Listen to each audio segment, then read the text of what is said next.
Pranam. Om Ajnananditibra.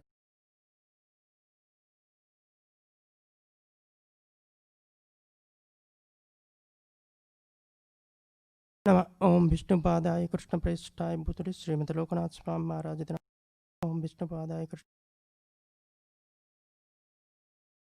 Namaste Saraswati Devi.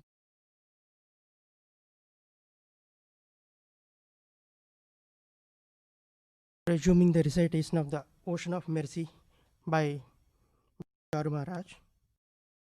Page number 158. On one Ekadashi, seemingly the day of the increased spiritual focus on the fasting of from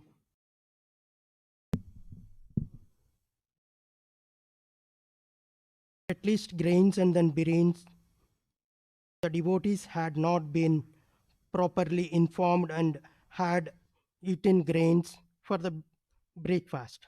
Later, when we found out that it was Ekadashi, and I informed Srila Prabhupada, he became upset. He called Prajunma and asked, what is the point of having a Pandit and then with us if he cannot even figure out the when Ekadashi? When Tamal Krishna Maharaj asked Srila Prabhupada what we should do, Prabhupada said that we should fast the next day. He had not had any grains, but since we were not observing the Ekadashi that day, he would not either. He would fast with us on the following day. Later, I learned from the Haribhakta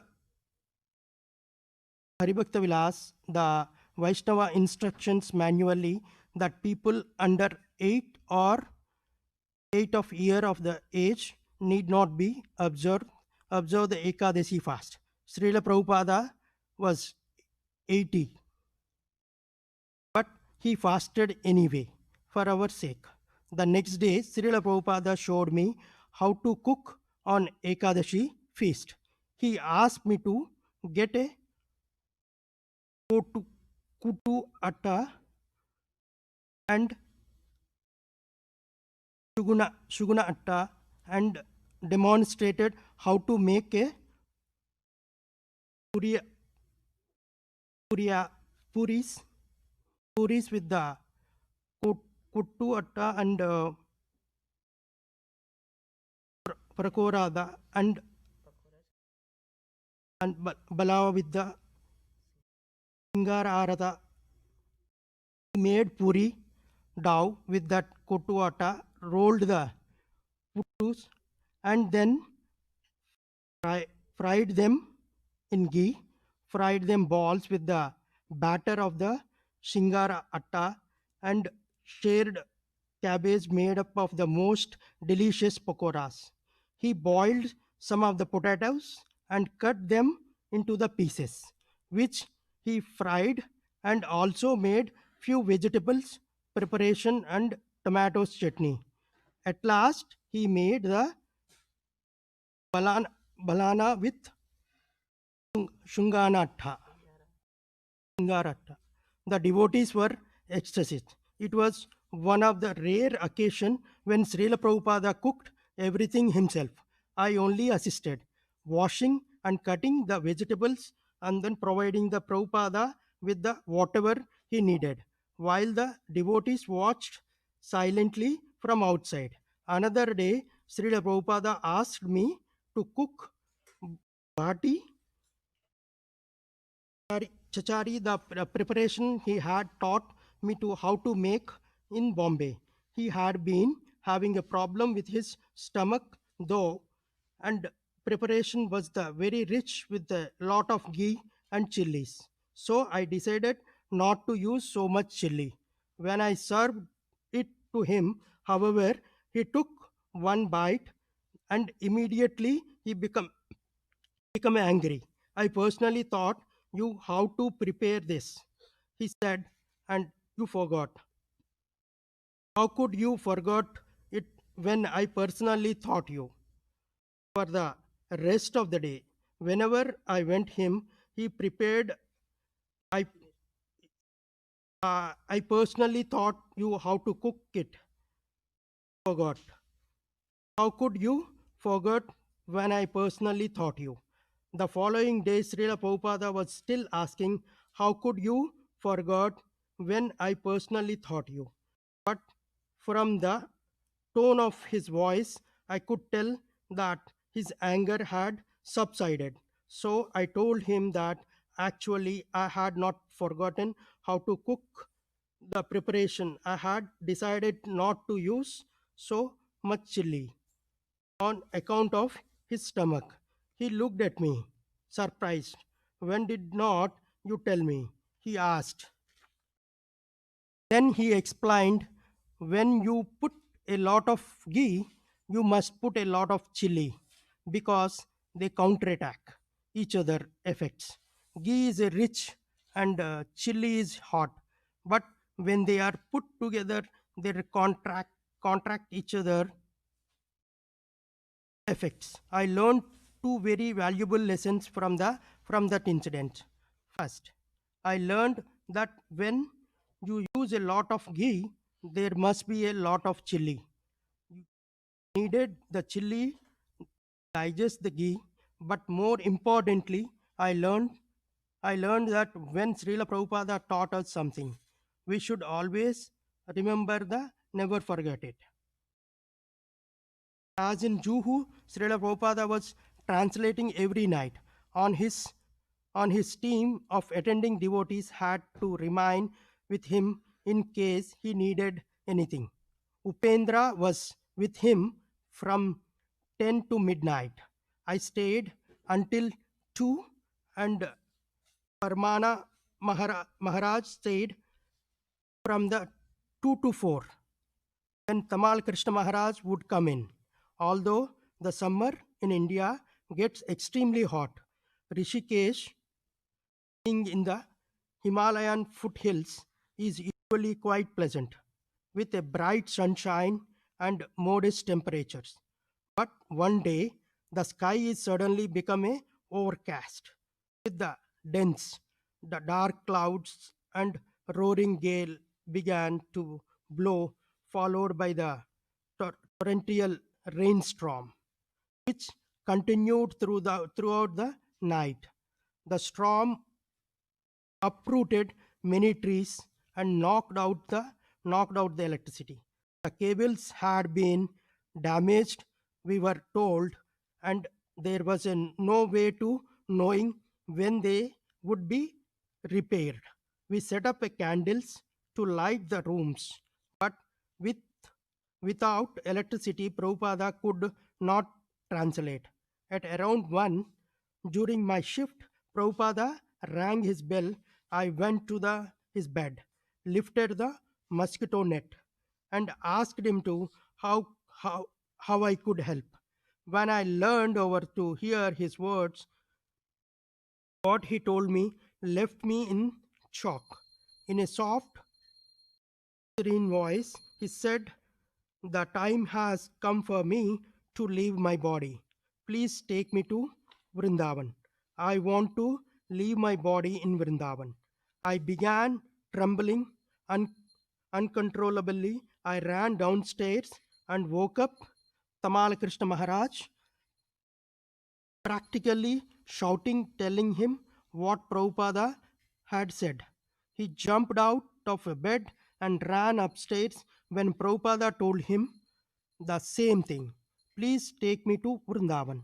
The time has come for me to leave my body. I want to leave my body in Vrindavan. Srila Prabhupada health had been poor, but no one of us had imagined. But that his illness was so serious that he would leave his body. We all thought it would be a just temporary setback and that he would soon get better. We had been confident that the visit to Rishikesh was just what he had needed and that his health would soon improve with the some of the rest. We were all stunned by this turn of events. We packed off, we packed up that night, and such a shock and with such a heavy hurt that we could barely speak. We drove to Delhi the next day, stopped overnight, and the following morning left Vrindavan.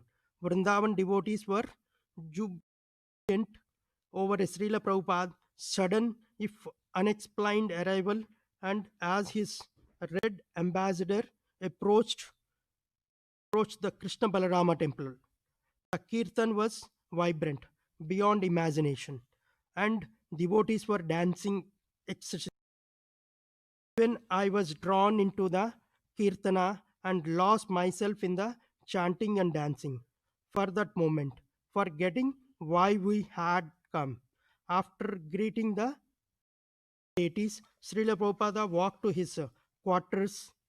The crowd devotees following behind.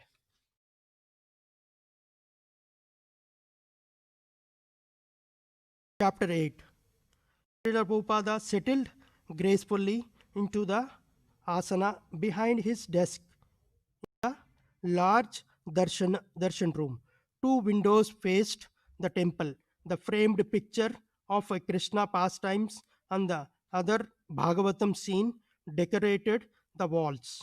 On on a shelf were set up all Prabhupada books in a various languages. The devotees continued to chant and dance, expressing their happiness at his arrival. When the Kirtana ended and devotees quieted down, Prabhupada announced the purpose of his coming to Vrindavan in a moment. The devotees' joy turned to sadness and tears followed down their cheeks. Seeing their condition, Prabhupada spoke about the nature of our existence in the material world, quoting from the Bhagavad Gita 2.13. As the embodied soul continuously passes in the body from the body boyhood to youth to old age, the soul similarly passes into the another body at death. A self-realized soul is not bewildered by such a change. A body changes, he explained, but the proprietor of the body, the soul, does not. It is unchanging. The body is born, it grows, and then it dies. No one in this world can avoid death. Whoever is born is bound to die, but death is only the end of the body. The soul is not affected. It is continuous in another body. In this way, the living entity transmigrates from the one body to another, life after life. One who situated in transcendental knowledge is not distribu- disturbed by this. The Krishna conscious movement, Prabhupada explained, is meant to give the people this invaluable, crucial knowledge. When become a situated in this knowledge, one conquers that he had given all the knowledge, all the information in his books. He would not always be there in his physical form, but he would he would always be there in his vani vani form, his words in his books and his spoken instruction. Despite of Srila Prabhupada eloquent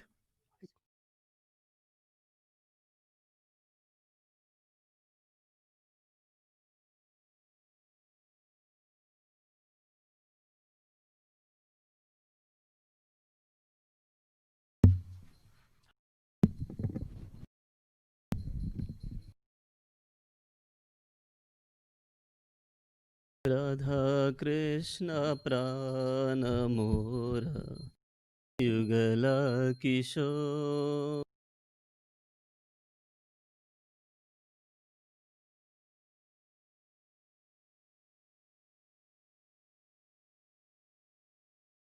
जीवने मराने गति डर नाही मोर. जीवने मराने गति नाही मोर. राधा कृष्ण प्राण मोरा युगला किशोर.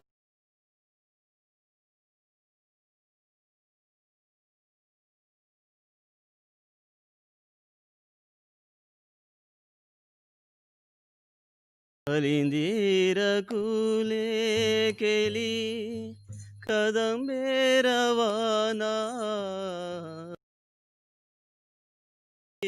कुले केली कदंबे रवाना.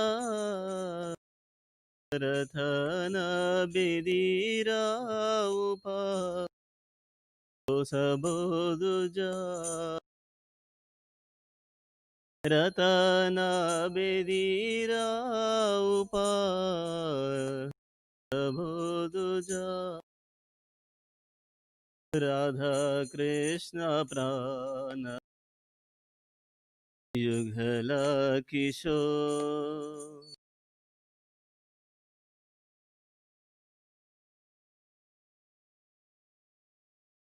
किशोर श्याम गौरी अंगे धिबो चंदनेर गंधा. गौरी अंगे धिबो चंदनेर गंधा. श्यामरा धुला भोगबे चंद. श्यामरा दुलाभो कभे हेरी मुख चंद. राधा कृष्ण प्राण मोरा कला किशोर.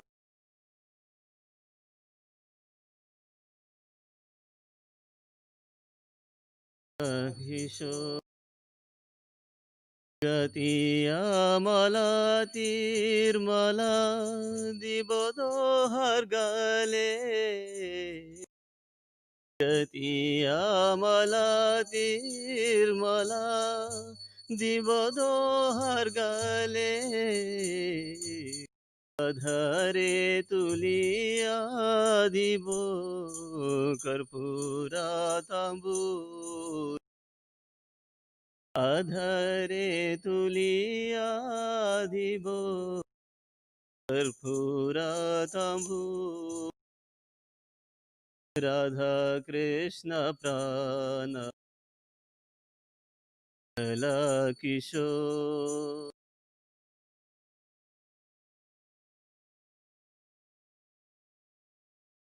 युगला किशोर. ललिता विशाखादि जत सखी वृंदा. ललिता विशाखादि जत सखी वृंदा. अज्ञाया कोरिबो सेवा चरणरविंद. आज्ञाया कोरिबो सेवा चरणरविंद. राधा कृष्ण प्राण मोरा युगला किशोर.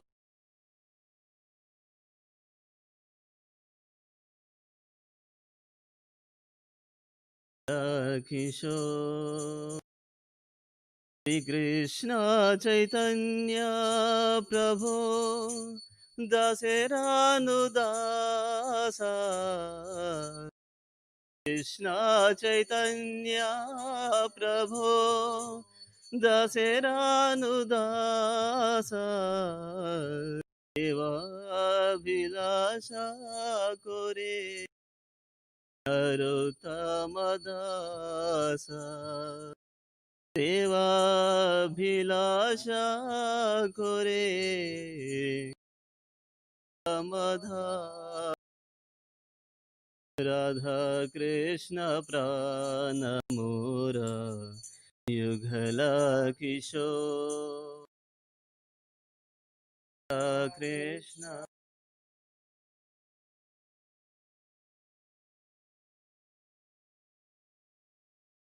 जीवने मराने गति करना ही मो जीवने मराने गति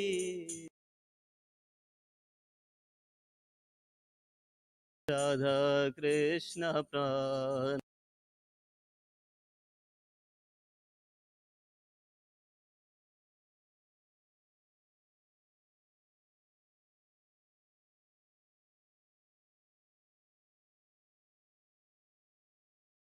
हरे कृष्ण हरे हरे हरे राम हरे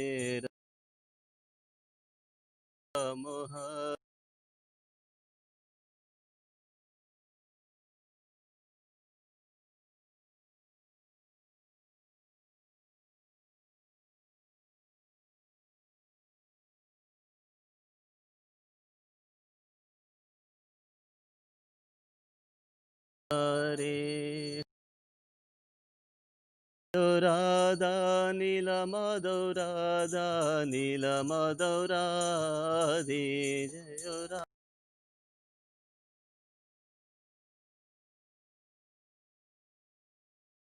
जय जगन्नाथ जय जगन्नाथ जय बलदेवा जय सुभद्रा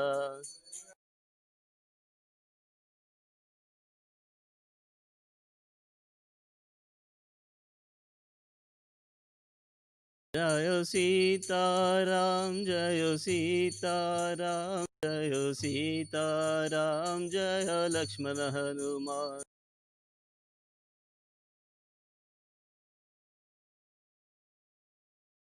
राम जय जय लक्ष्मी नरसिंह जय लक्ष्मी नरसिंह जय लक्ष्मी नरसिंह जय लक्ष्मी नरसिंह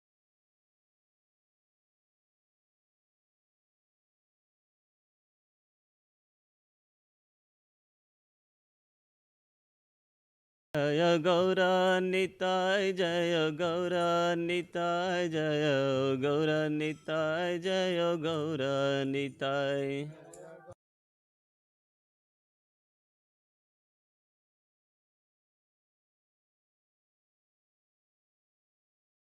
निताय गौर हरि बो हरि बो हरि बोल निताय गौर हरि बोल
Resuming the recitation of the Ocean of Mercy by Bhakti Charu Maharaj.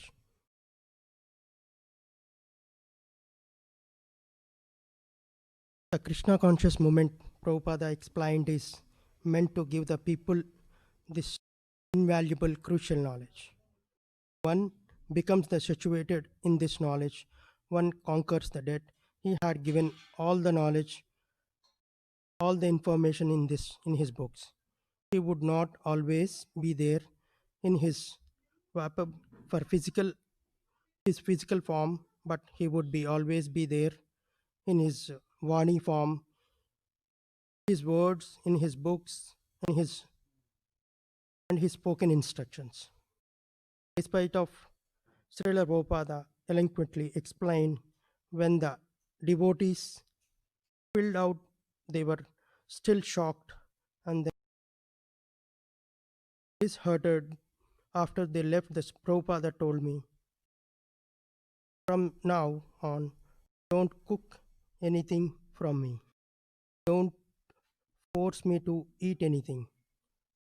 What is the use of eating when there is no appetite? His words should be like an ultimatum. He was going to stop eating and drinking order to give up his body, just as a Parikshit Maharaj had done when he learned that he had only a week to live. I went to Tamal Krishna Maharaj and related what Srila Prabhupada had told me. His divine grace is engaging the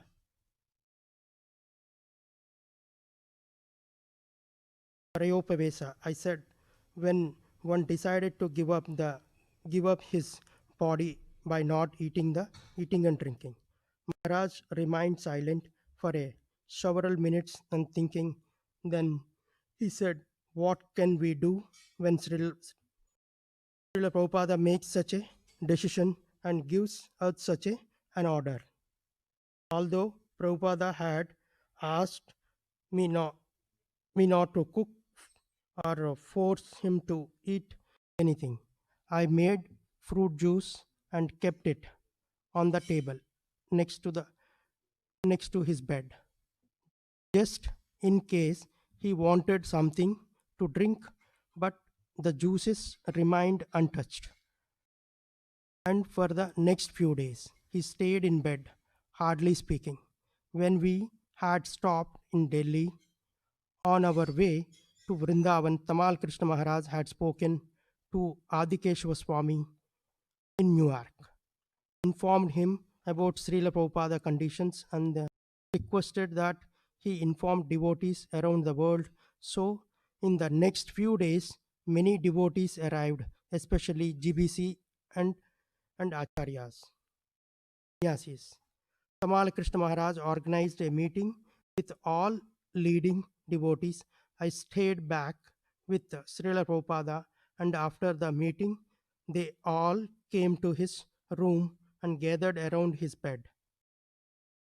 Tamal Krishna Maharaj informed Prabhupada about the meeting and told him that they had decided to request him not to leave that like a bunch of children. He said, you are leavers now, we will become our orphans, become totally lost. You are a pure devotee of a Krishna. Krishna will do whatever you want. Therefore, if you want to stay, then Krishna will positively let you stay. Srila Prabhupada was silent for a short while. Then he said, if that is what you want, then I'll stay. In a flash, the devotee mood turned joyous, and they all shouted, Jai Srila Prabhupada. We realized that for a pure devotee like a Srila Prabhupada, the decision to stay or leave this world was under his control. I did not wait for Prabhupada permission to resume cooking. I immediately went to the kitchen and started to prepare him lunch. and I informed him that I had prepared something. He agreed to it. I, I brought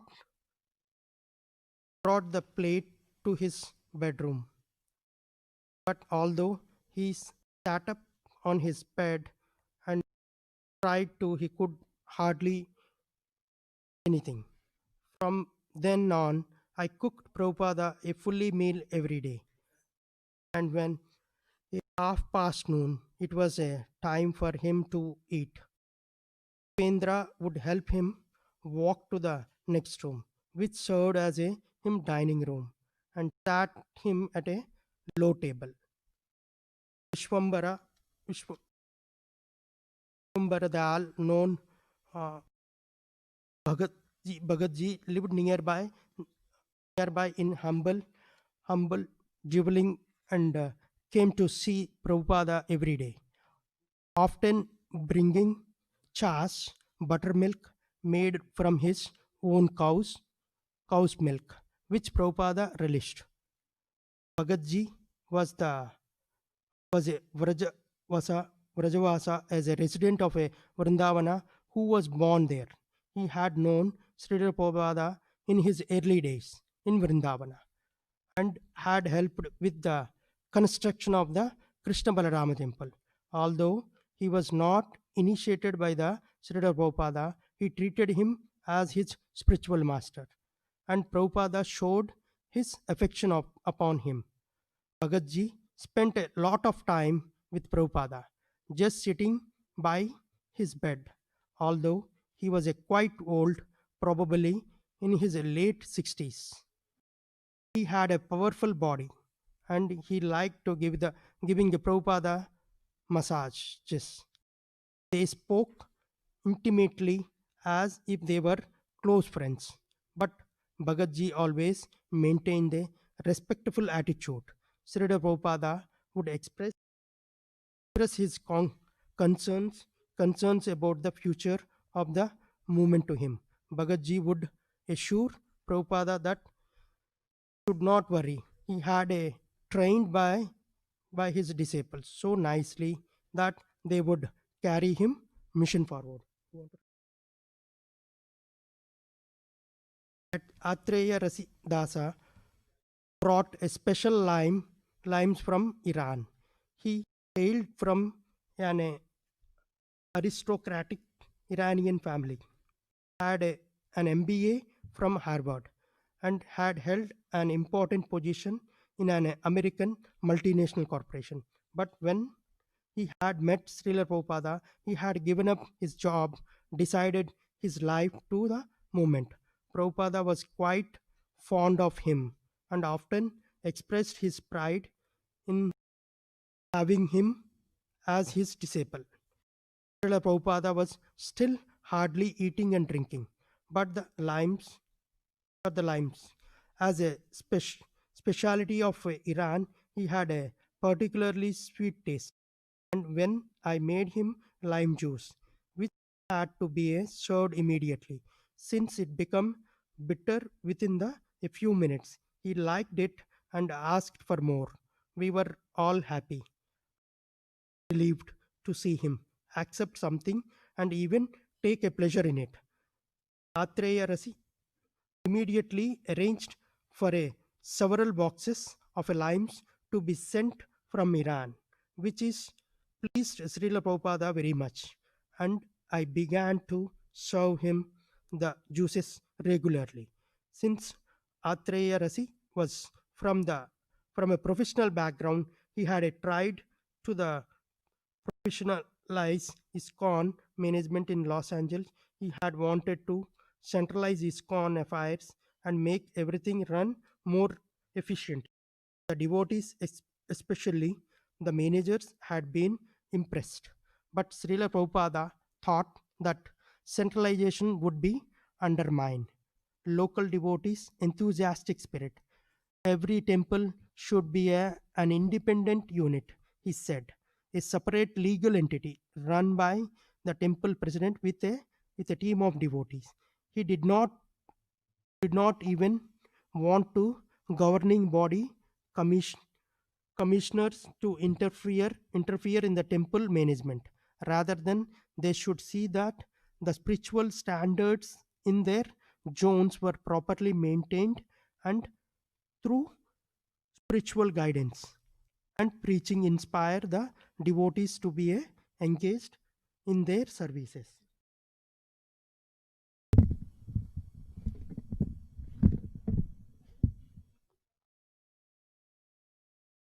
In later years, we saw how Prabhupada's directive to keep temples separate and independent was a saving grace, since one temple could not be held responsible for the legal or financial problems of another, nor could many temples be grouped together to face lawsuits. Athurya Rasi delighted Prabhupada with good news from Iran. The royal family was becoming favorable to Krishna consciousness. Gauri Rajakaracharya Swami had developed a friendly relationship with the Shah's family, and the Shah's sister, who had become a vegetarian and even started chanting, was actively involved in ISKCON and had personally designed the interior of the Govinda's restaurant in Tehran. The restaurant was quite popular and had many patrons, but they often had to wait in line. Srila Prabhupada was extremely pleased to hear of such preaching success, especially in an Islamic country, and mentioned that there had been close connections between India and Iran since time immemorial.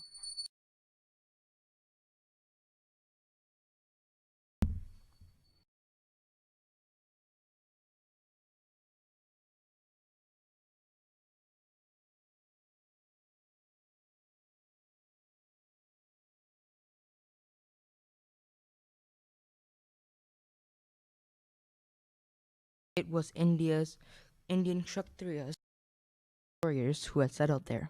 By nature, Iranians were noble, and as their lineage had descended from the Kshatriya class. Srila Prabhupada then explained to Athurya Rasi why he had not approved of his plan to centralize the management of ISKCON.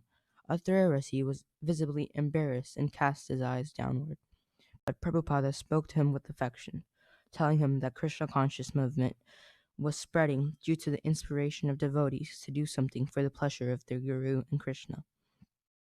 There was too much control that inspiration would be lost. In material, corporate management, everything was organized and structured efficiently to get the most out of the employees, and the employees did not mind being exploited in the way because they were getting paid and because they knew that if they did not perform that they would be fired.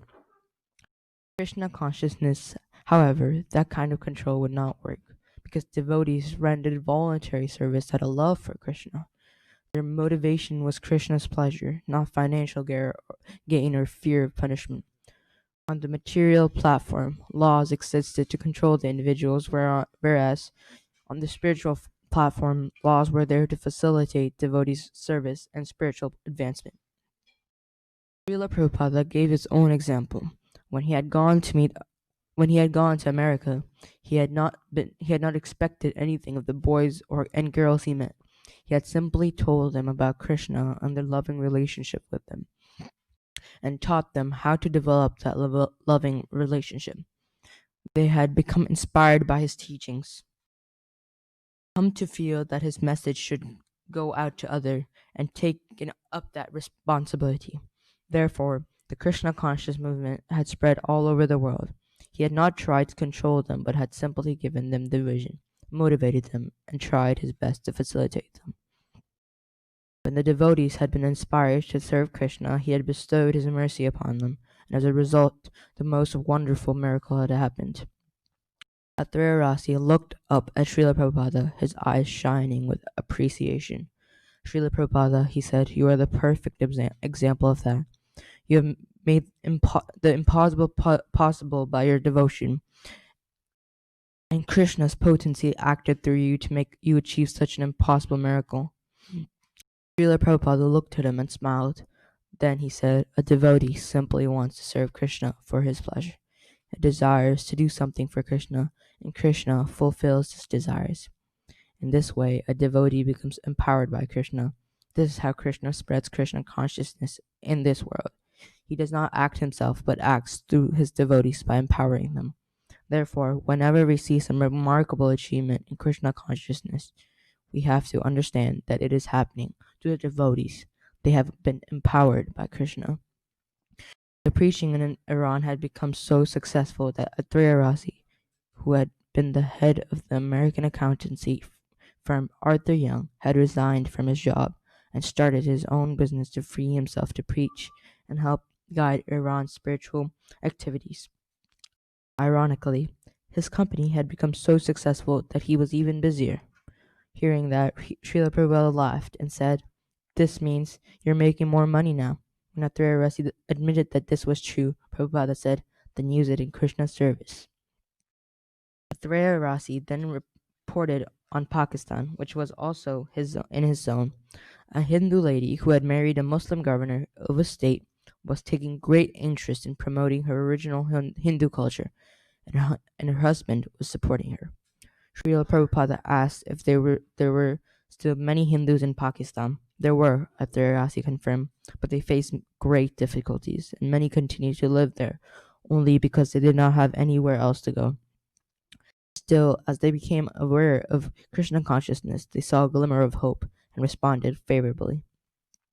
The news that gave Srila Prabhupada the greatest joy was the book distribution was going well, that Back to Godhead was being printed in the Iranian language, and that the Persian translation of the Bhagavad Gita was almost complete and would be printed in 3 months.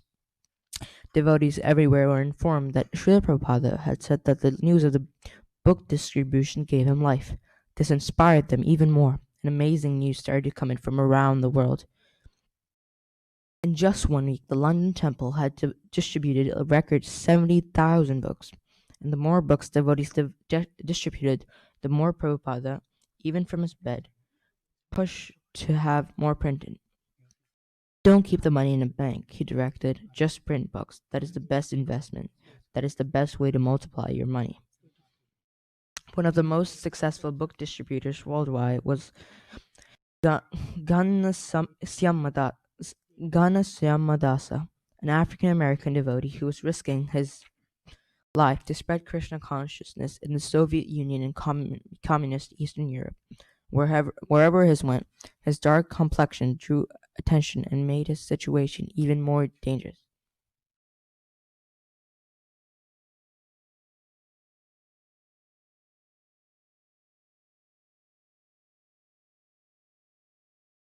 In some places, no one had ever seen someone with such dark skin or met anyone who spoke only English. Although he went into the countries behind the Iron Curtain as a tourist, Ganyasyama could have been arrested for being a spy, which would have meant life imprisonment or death. Once in Russia, when 2 KGB agents followed him into a university building, he ran through a corridor and ducked into a professor's office, where he told the professor he had an appointment. The professor, who happened to speak English, said he knew nothing about an appointment but invited Ganasyama to sit down. A moment later, the 2 agents rushed in, but after speaking with the professor in Russian, they left. And once the professor had listened to Ganasyama's sales pitch, he placed a standing order of Srila Prabhupada's books. In the Yugoslavian city of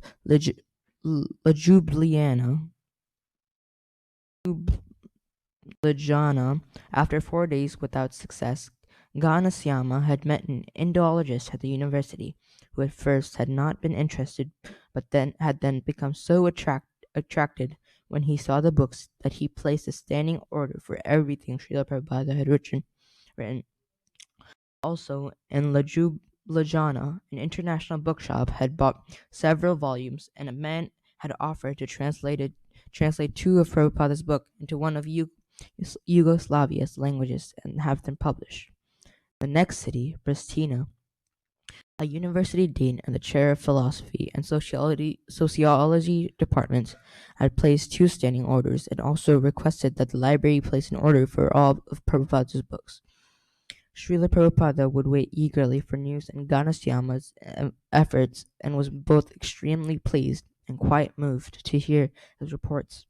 "This boy goes without sleep at times for 3-4 nights from one city to another getting orders for my books, he marveled. He's indeed a spiritual warrior. When Ganasyama wrote to Srila Prabhupada how time and again he had become aware that Krishna was helping him overcome dangers and difficulties, Prabhupada commented that Ganasyama's success in the face of so many challenges, including his bodily features, his inability to speak the local languages, and the government's opposition and the threat of arrest, was a perfect demonstration of both one's dedication to the spiritual master and the wonderful reciprocation one would receive from Krishna in devotional service. As Srila Prabhupada received uplifting news about books distribution from around the world, he also regained a little bit of his appetite. One day, still sitting at his asana after lunch, he asked me if I knew how to get to Gopinath Bazaar. It was my first visit to Vrindavana, and I had not even stepped out of the temple complex, so I did not.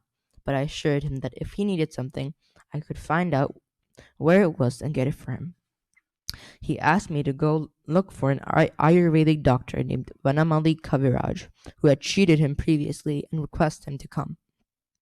So later that afternoon, I went to Gopinath Bazaar and found Vanamali Kaviraj at the front of the market, seated on a chair behind a wooden table in a small chamber that served as his clinic. He was an old man with white hair and a frail body, but even sitting in a small, unkept room, he looked dignified and impressive. I told him that Srila Prabhupada wanted him to come and treat him, but he said that he would not be able to venture out that far. Due to his old age and weak body, he never left his quarters. Just sitting up in his chamber was an endeavor. If Srila Prabhupada came to his place, he said, he could treat him there. I knew there was no way Prabhupada could travel to the bazaar, however, so I begged him, practically falling at his feet. Srila Prabhupada's condition is quite bad, I explained, and he has requested that only you can treat him. Finally, Vanamali Kaviraj agreed, and I took him to the temple in a rickshaw. I could see how difficult it was for him to travel. Every time the rickshaw jolted on the uneven road, he winced at the pain shooting through his body. When we arrived, Vanamali Kaviraj glorified Srila Prabhupada for his wonderful preaching achievements, for spreading Krishna consciousness and attracting so many devotees throughout the world. Prabhupada rarely agreed to take any kind of treatment, even Ayurvedic, but he had a good experience with Vanamali Kaviraj before, and now he was allowing the doctor to treat him. This had created quite a sensation among the devotees, and many were gathered around Prabhupada's bed while Vanamali Kaviraj, sitting on a chair, felt his pulse for a long time, paying very close attention. Srila Prabhupada's kidneys were not functioning properly, the doctor reported, and as a result he was having difficulty urinating. That in turn was causing the swelling of his legs and the pain in his body. Tamal Krishna Maharaj confirmed that this was also the diagnosis of the other doctors, including Vimalnanda Tarkatirtha in Calcutta. Vanamali Kaviraj then took me into the next room and told me about a potential problem. The medicine would have to be prepared fresh, and he was not sure how he could do that. He could stay in the guest house, I told him. He would make arrangements for him to be comfortable, but he said that he had to stay home. So I suggested that if he showed me how to prepare the medicine, I could make him. He liked that idea and took me to a nearby field where he showed me 2 different herbs called Punarnava and Patarkuchi and collected their leaves. Back in the kitchen, he showed me how to extract their juice and added 2 different salts, one white, the other a reddish pink. I started to prepare the medicine and give it to Srila Prabhupada 3 times a day. I would fetch Vanamali Kaviraj in Prabhupada's car to come treat him every afternoon, and I began cooking for Prabhupada regularly again. Gradually, his condition began to improve. Accordingly, the mood among the devotees improved as well. Many had come to Vrindavana to be with Srila Prabhupada, and he visited the temple every morning to have darshana of the deities, and then sat under the tamala tree in the courtyard, and the devotees chanted and the Gurukula boys danced. Sometimes he would go on morning walks and then give Srimad Bhagavatam class. As Prabhupada's health improved, so did his appetite. Each morning he would tell me what he wanted for lunch, and often how to prepare it. One day he told me to get spinach, pumpkin, eggplant, bitter melon, and radish. And when I went to get the vegetables in the devotee's kitchen, however, I was told that we were in the 4 months of Katurmasya, a period when devotees fasted from spinach. So I went back and reported that to Srila Prabhupada. Is everyone observing Chaturmasya? He asked. From his question, I understood what I had to do, and I went to the market to get the vegetables. When I returned, Prabhupada asked me what I had purchased. I told him spinach, eggplant, radish, pumpkin, and then I realized that I had forgotten the bitter melon. But I did not want to tell him. I would quickly send someone to the market, I thought, so I added a bitter melon. He said, bring them. I ran as fast as I could to get Kishan, the guest house worker, who sometimes assisted me, and told him to take the bicycle and ride as fast as he could to the market and get bitter melon. I stood at the outer gate, temple gate, waiting expectantly for Kishan's return. But when he got back, out of breath from exertion, he said that there had not been any bitter melon in the market. I was already feeling terrible about having lied to Srila Prabhupada, and now I would have to confess. I wished I could just disappear, that the earth would split open and swallow me whole. I turned back to the kitchen, overwhelmed with guilt and remorse, when all of a sudden, outside the kitchen, what did I see on the ground was but a bitter melon, fresh and green, as if it had just been picked. I had no idea how it had gotten there. Maybe someone had dropped it coming back from the garden. Not questioning my fortune, I pounced on it and held it close to my heart, thanking Krishna for his mercy. I collected the rest of the vegetables and brought them all to Srila Prabhupada, who was now sitting on the floor on a mattress getting a massage. Barely looking up, he instructed me how to cut them. When I asked how to cut the bitter melon, he glanced up at me, smiled, and said simply, bitter melon? Just from the way he spoke those two words, I could tell that he knew exactly what had happened. I just cast my eyes down, unable to admit that I had not told him the truth.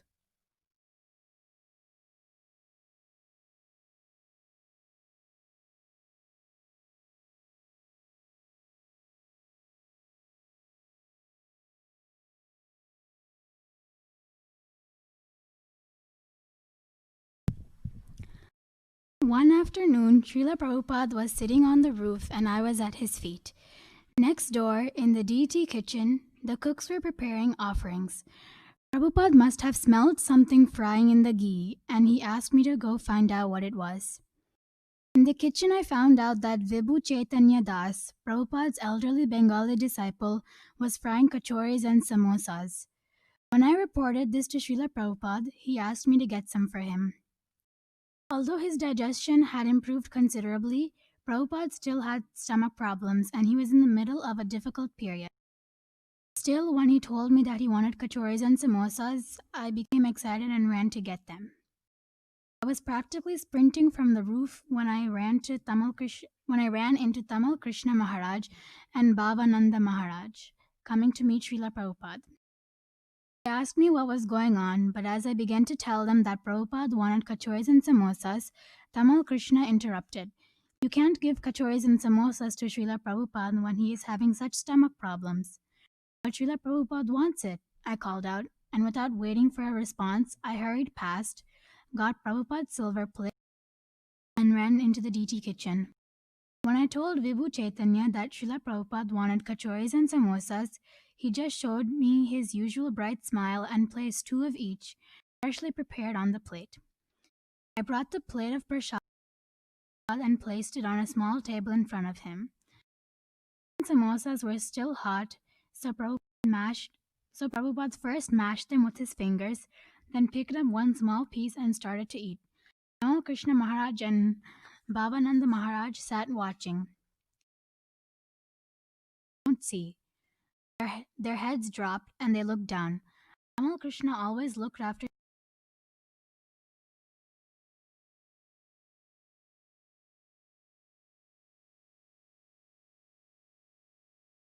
Ma was also in.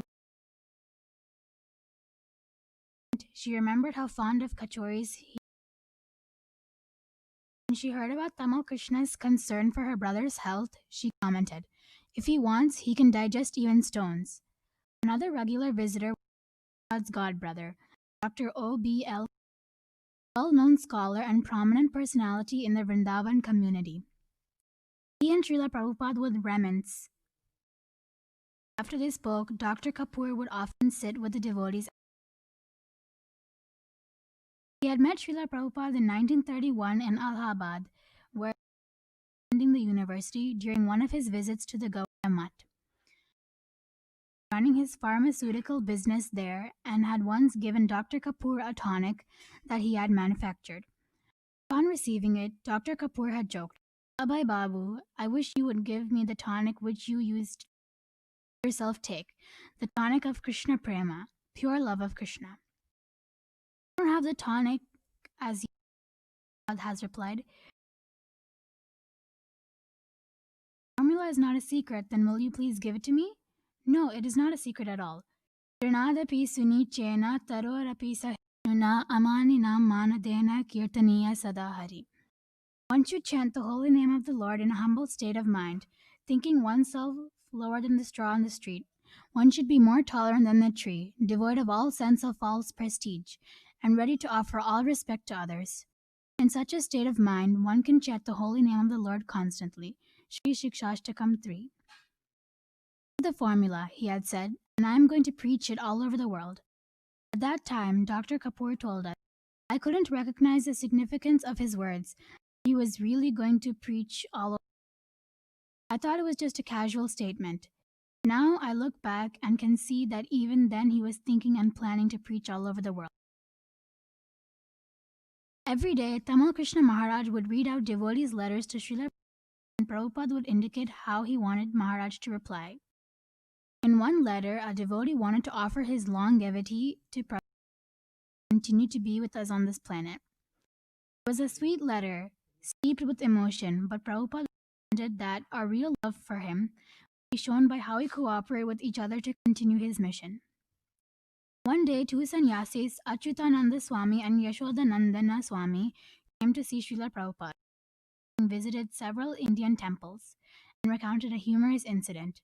While they had been gazing at the deities in one temple, the puja told them that since they had developed such in their next life they would be reborn in India to further their spiritual progress. They laughed at the story and told them that they should have responded that since the pujari developed such appreciation, in his next life he would be born in ISKCON. Everyone laughed, and Prabhupada. In a small village in India, an old lady in the mobile court was in the village. Some of the women's well-wishers suggested the judge settled her case, turning the land to her and punishing the miscreants. Naturally very pleased and blessed him. "Bless you that in your next life you will become a police constable." Prabhupada laughed. According to her, the police constable was the most important person. Having a bit more energy, Srila Governor of Tamil Nadu, Prabhudas Patwari, came to see him one afternoon, accompanied by his wife and two granddaughters, Nanda Swami. Mr. Patwari was a dignified elderly gentleman, and Prabhupada sat in his bed to greet him and his family in chairs. Mr. Patwari sat on the floor. He was concerned about Prabhupada's health and invited him to come to Madras for what he considered the best. He appreciated the offer, but saying that he was not so keen on medical treatment, injections and operations. The governor was sympathetic, and he said that he could arrange. He offered him accommodations in his house, which would be more of a palace. Material comforts, was not interested. When Mr. Patwari again recommended Madras's excellent Ayurvedic facility, it did not last forever. When the body gets old, disease is inevitable. Instead of trying to extend the duration of our stay in the body, it's wiser to prepare oneself for what comes next. The governor listened attentively, finally nodding his head in approval. Impressed. He was in person, yet he once, and showing him both respect and loving concern. One morning, Bhavananda Maharaj came to my room while I was chanting and announced that Srila Prabhupada was considering awarding me sannyas. Prabhupada gave sannyasa to only the most accomplished devotees, and only after many years of outstanding service. At the same time, I understood that by giving me sannyas, Prabhupada would be securing me spiritually. There would be no possibility of me turning back. He had already asked me to offer my life to Krishna. Now he was making all the arrangements. When the news got out, I heard some senior devotees objected, saying that I was still too new to Krishna consciousness to be in an important position. Krishna Maharaj called me to his office where sannyasis had gathered and told me that some of the devotees thought I might be rushing into it. When I asked him what he thought, he acknowledged that I was unusual for Srila Prabhupada giving me sannyas so quickly. Still new to the movement, he pointed out. I had joined only a few months before and been initiated even more recently. And so he too was a little concerned. Maharaj commented that the usual procedure was for management to propose a candidate, and then there would be a waiting period for about 2 years when the candidate's performance was observed. Only after such a trial period would sannyas be awarded. I was a little disappointed. It's not my idea to take sannyas. If anyone has an objection, he should.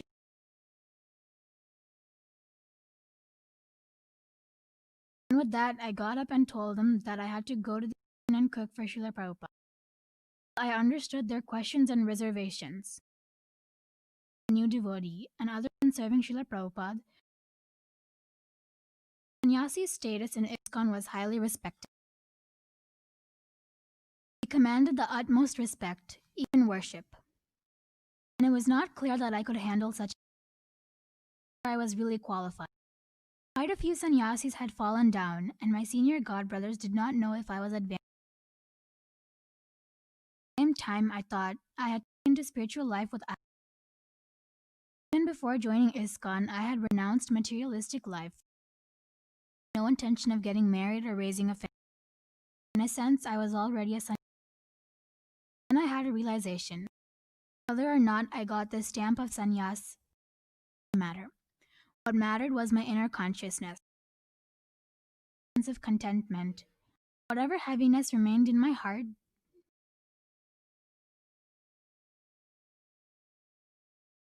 In the midst of my working on 3 preparations, Tamal Krishna and Bhavananda walked in, and Tamal Krishna explained, "We made it. Srila sannyas the day after tomorrow." He waived all objections and chastised us for doubting your qualification. Senior devotees had grown. He told me because I was new to the movement. With their objections, me and justified his decision without doubt. That afternoon, after I had served Srila Krishna sat me down and explained how I should prepare myself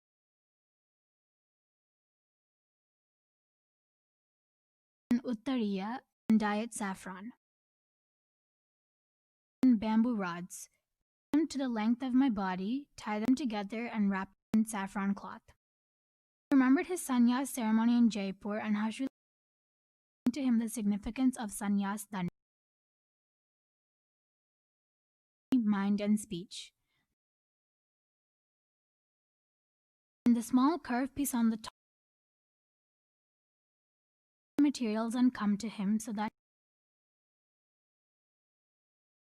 not Snanayatra awarded me sannyas.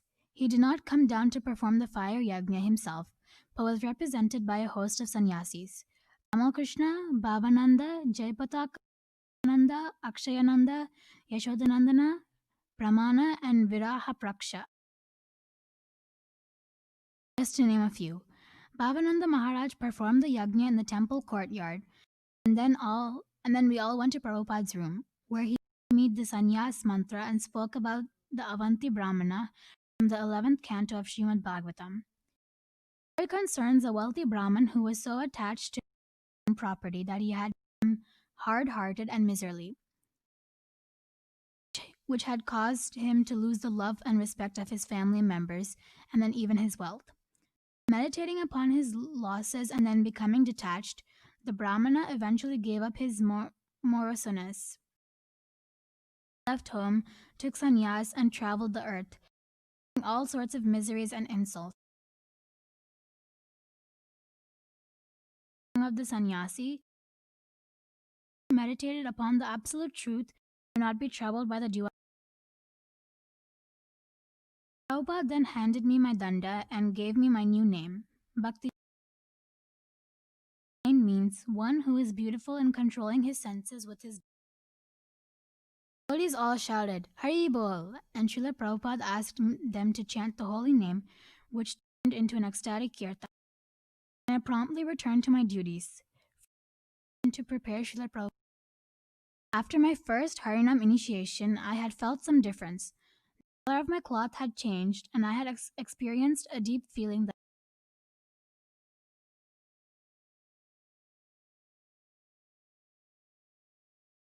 I did not feel any change.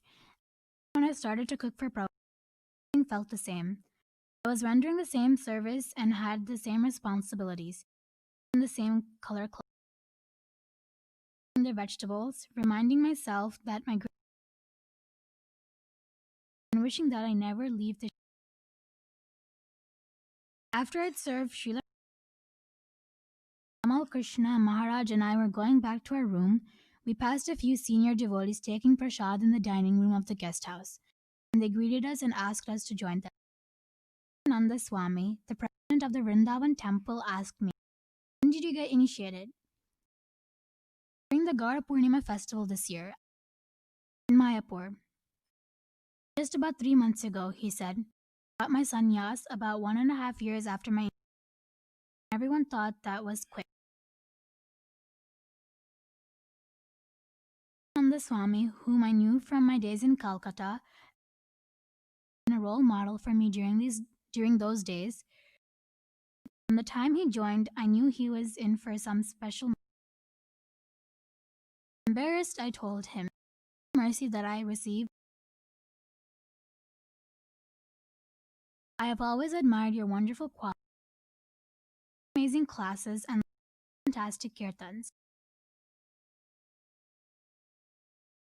Please bless me that I can develop some of your qualities. In a spontaneous, humorous way, Maharaj lifted his right of all my blessings. Everyone laughed, and I moved to touch his feet. When he realized what I was, he jumped up from his seat and out of and focused on Srila Prabhupada and sannyas to in Jaipur in front of Govindaji's temple. Narva Das, the Vrindavan vice president, said, give up all.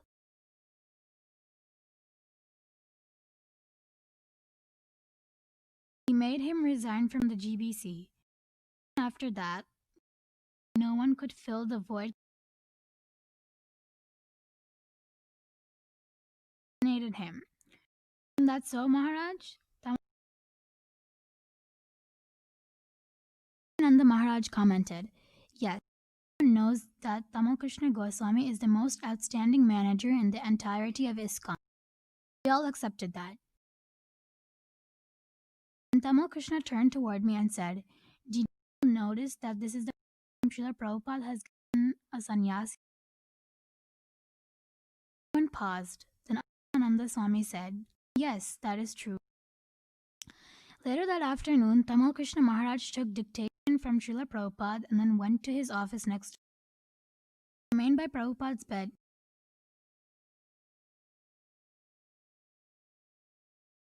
Sannyasa.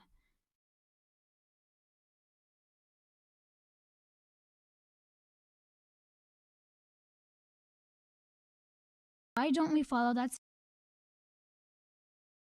Our sannyas is meant for offering our body, mind, and words in the service. Our entire existence is offered in spreading His glory. sannyas, not liberation.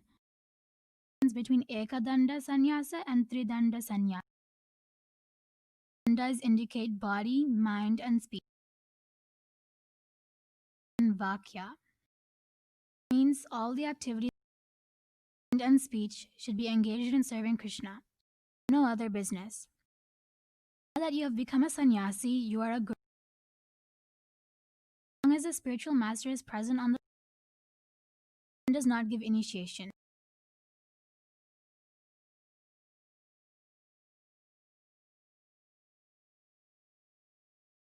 To remain your disciple.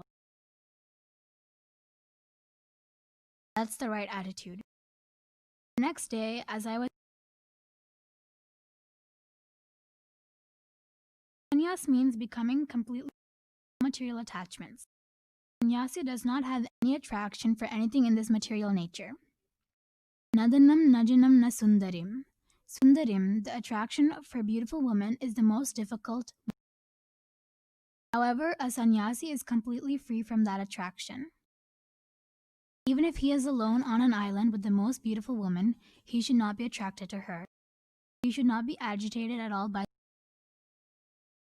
I said, in some sampradayas, lineages, sannyasis are forbidden to even look at a woman. No, Srila Prabhupada correct. That is not the way to overcome sex desire. You may not look at the face of a woman. One day by chance, I am attracted. Mitra Muni. For many years he performed austerities, total meditation, his senses from the objects of the senses. One day Indra sent an apsara, a heavenly courtesan, meditation. All his senses were withdrawn, but when Menaka started in front of him, the sound of her ankle bells broke, and he opened his eyes and became enchanted by her beauty. Therefore, just trying not to look at a woman will not work. And how can one overcome this overwhelming attraction? Developing a higher taste. The only way to overcome this attraction, param drishtva nivartate, the higher taste, developing one's attachment to Krishna. When one develops that attachment, even the thought of sex becomes disgusting to him. Ramanacharya mentioned, now that my mind has become attached to the lotus feet of Krishna, when the thought of sex comes to my mind, my lips. That is how wonderful Krishna consciousness is. When one develops his love for enjoyment. Bhakti Siddhanta Saraswati Thakur Minir Kama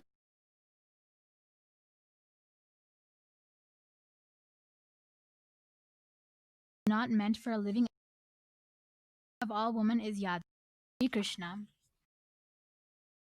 I sat there silently, trying to comprehend what Srila Prabhupada had said and the seriousness of the ashrama I had just entered. The process of Krishna consciousness is perfect, Prabhupada added affectionately. Just follow this process with all sincerity. Offer this life to Krishna and try to serve him with the best of your ability. Try to develop your love for him. Then he added something that sounded to me like the ultimate secret of spiritual. Maya is extremely strong because it is Krishna's potency. Daivi Hesha Gunamayi Mama Maya Duratyaya. It is impossible to overcome, but if you remain in the association of devotees, then Maya will not be able to touch you. Maya is Krishna's eternal potency, whereas the association is Krishna's internal potency. Always remain in the association of devotees and never ever go away. One concern crept into my mind. Should I be alone on an island, then what will happen to me? Just remember the instructions of the devotees. He said. My heart overflowing with joy, I offered, silently requesting, bless me, Srila Prabhupada. After giving me sannyas, Srila Prabhupada, who could enter? No woman. It all happened one afternoon when Upendra brought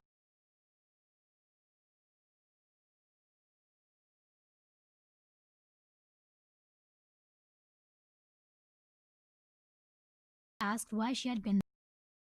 He wanted to prepare something for you,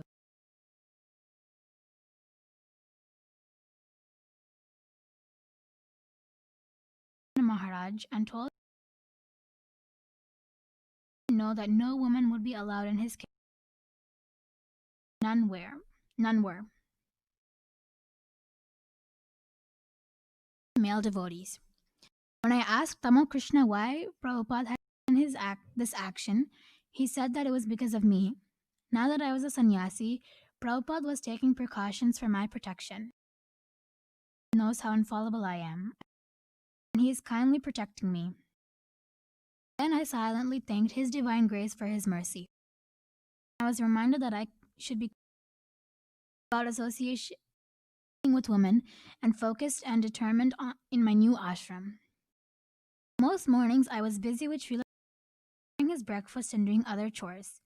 And in the afternoon, while he was taking rest, I would take rounds in a secluded grove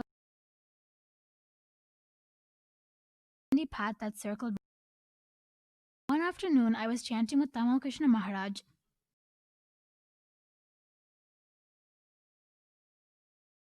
and in walked a tall Nui devotee with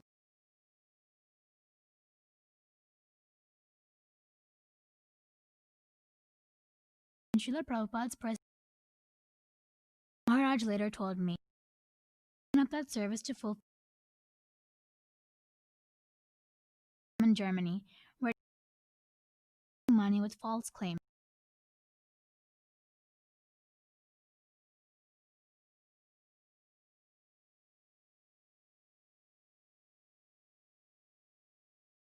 Into the most prosperous European zone in the Soviet Union and printing of Srila Prabhupada.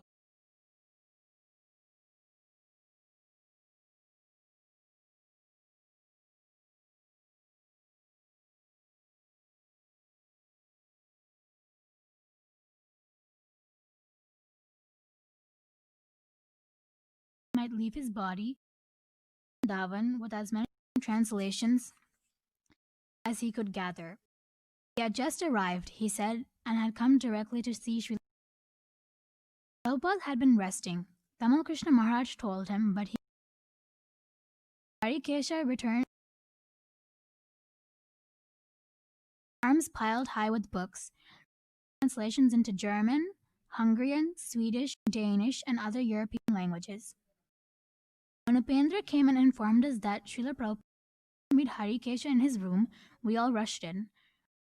After reclining on his bed, propped up by pillows, and his face lit up with excitement in the books. Prabhupada had asked Harikesha how many copies he had printed. 120,000 Krishna books, sets of Srimad Bhagavatam, and 10,000 copies of Sri Isho.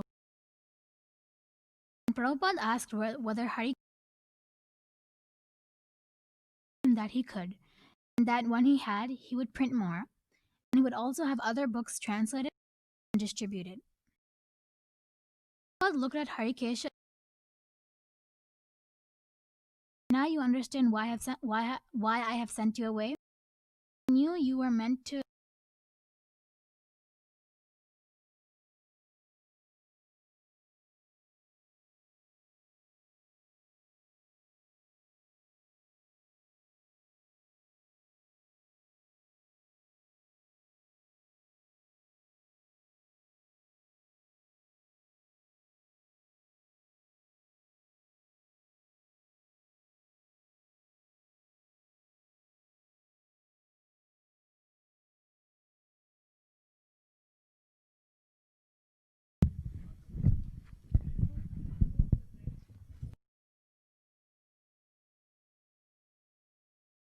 Afternoon when I was sitting with Tamal Krishna Maharaj.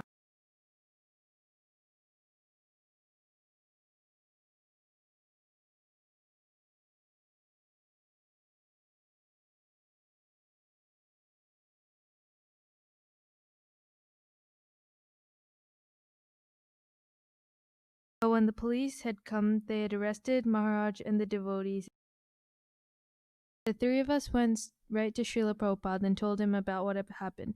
He was very concerned and asked me to investigate. The telephone connections were bad, so it took a while to get through. But I finally managed to speak with devotees who had witnessed the incident. Some Muslims had been grazing their cows in the ISKCON rice paddies. When the devotees had driven the Muslims off, the incident escalated. One of the Muslims had been caught by the devotees and were Dasa, the Mayapur general manager,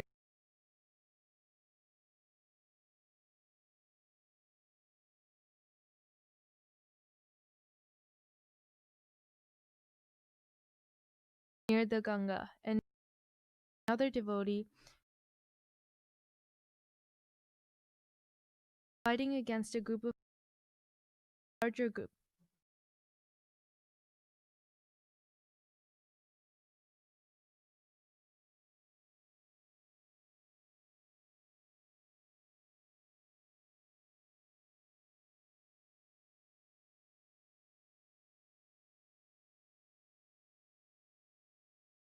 But a few of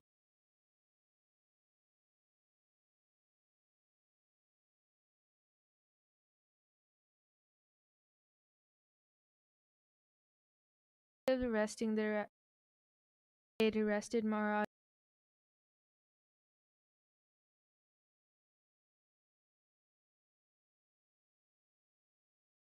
When Srila Prabhupada heard the details of the court, he began to cry. He said these demons cannot tolerate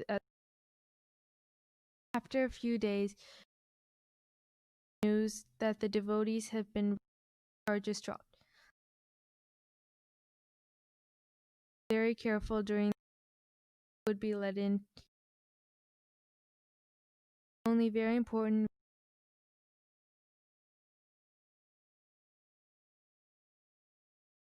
only when they had some. One late afternoon when dressed in white.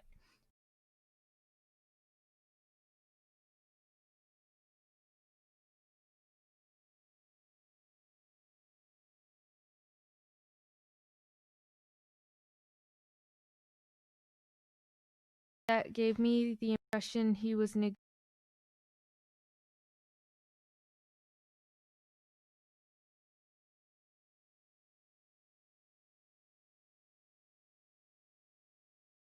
visitor was Srila Krishnadasa.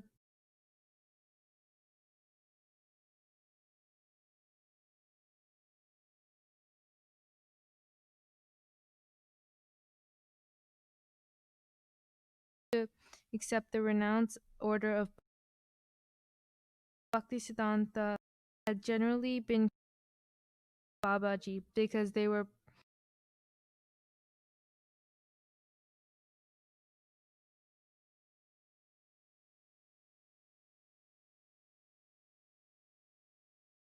beyond sannyasa.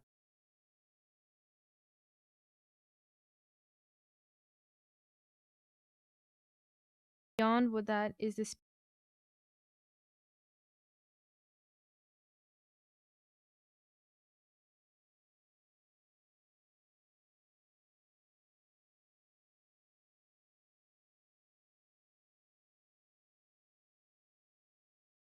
sometimes expressed himself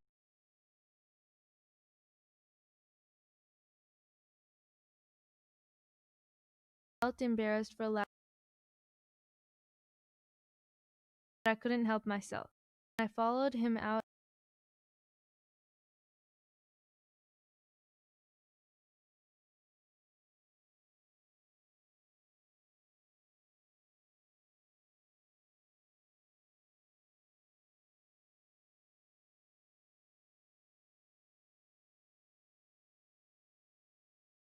known for his scholarship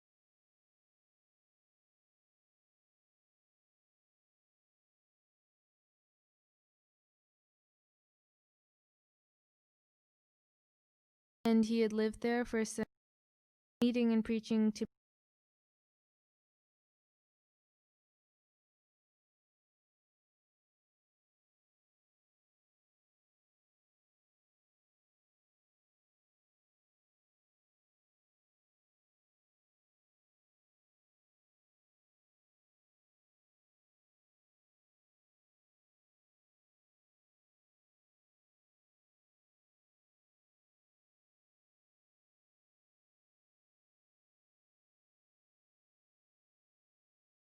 and in his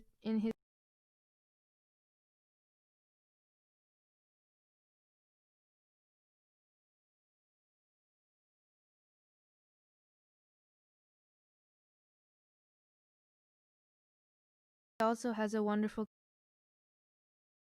went to the west. He also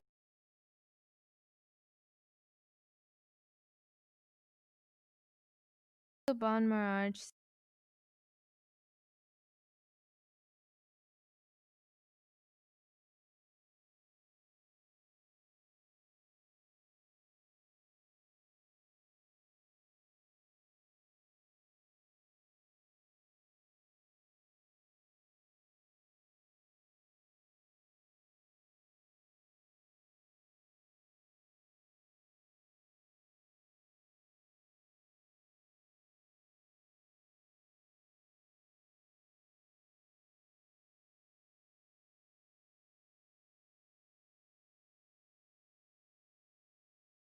under a tree in the park during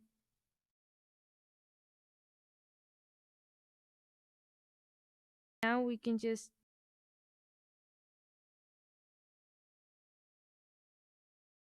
however I just chant myself. That is the difference between Ban Maharaj agreed.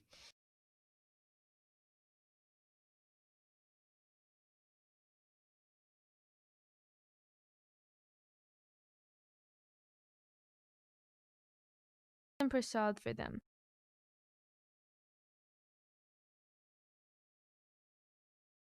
Almost constantly engaged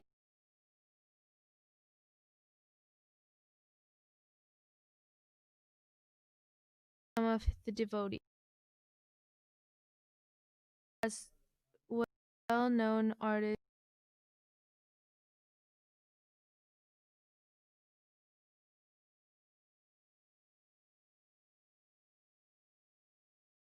often help cutting vegetables and washing when they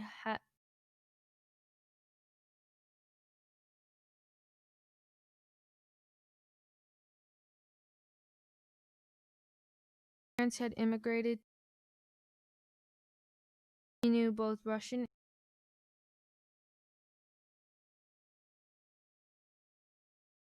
First, I did not believe it.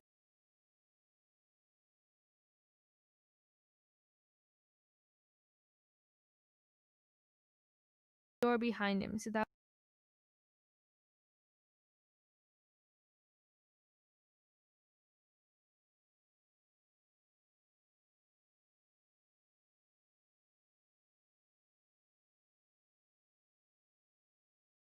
I can't get the right word.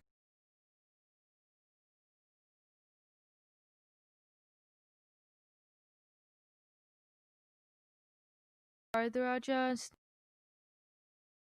how Srila Prabhupada had all over the world.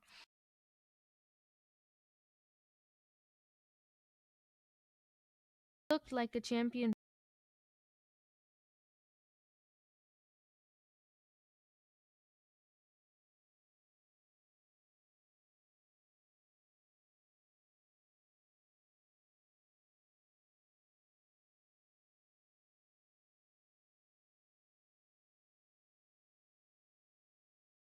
As if they were celebrating.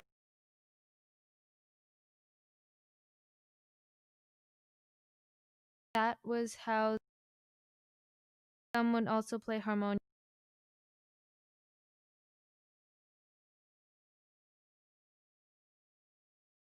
And eventually he suggested one evening lying on his bed with his father heard someone chant. He asked me to tell the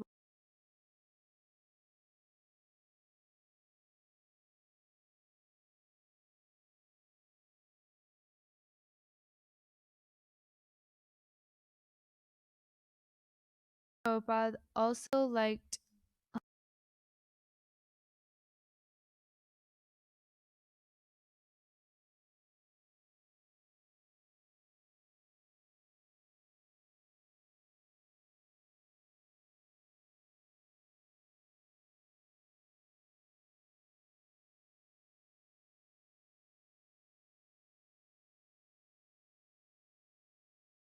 I think of Srila Prabhupada,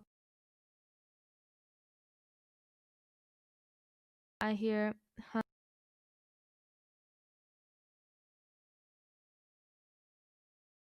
because of the summer heat, but most nights he barely slept. One night after Prabhupada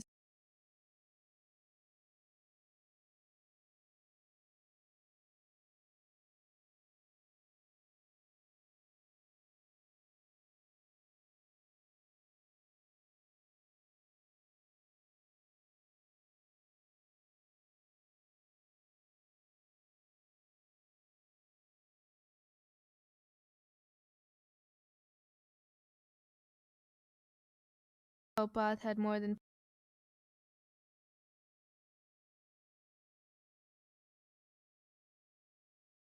came to ISKCON.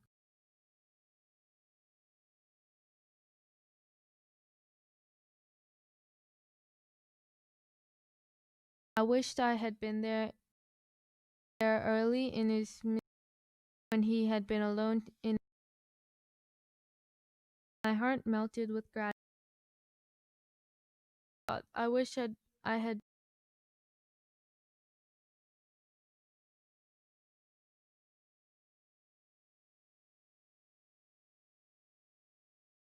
felt humbled by so dear to Krishna and was with him. Did not need any service out of his cause. Kept on thinking Krishna. One afternoon, surrounded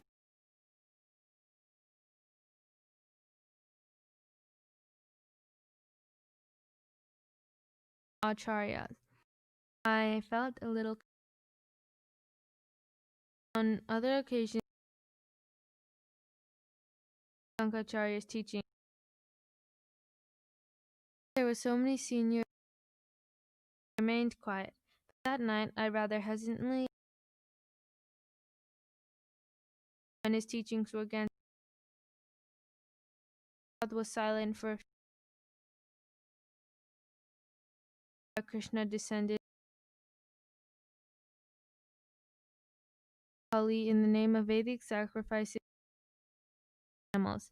Seeing that the tender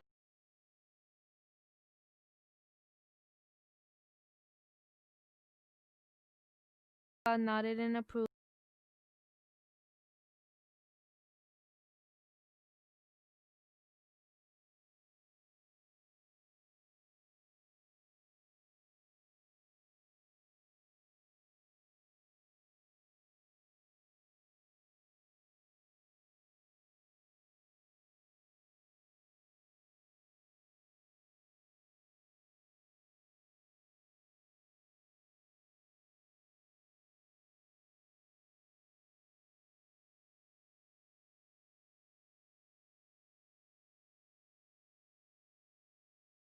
Arshita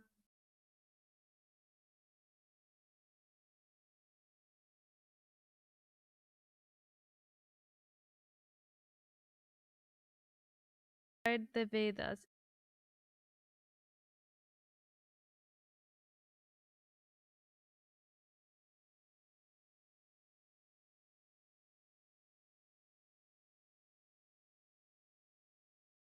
Only means to understand.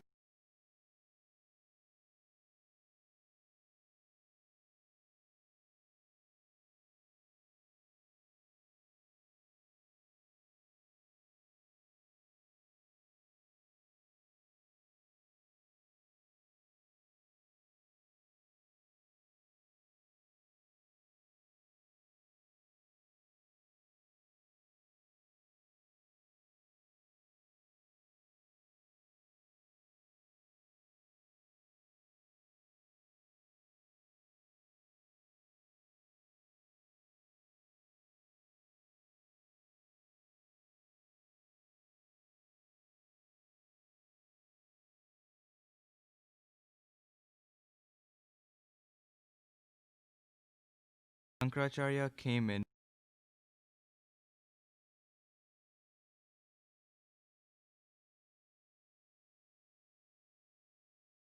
that the ultimate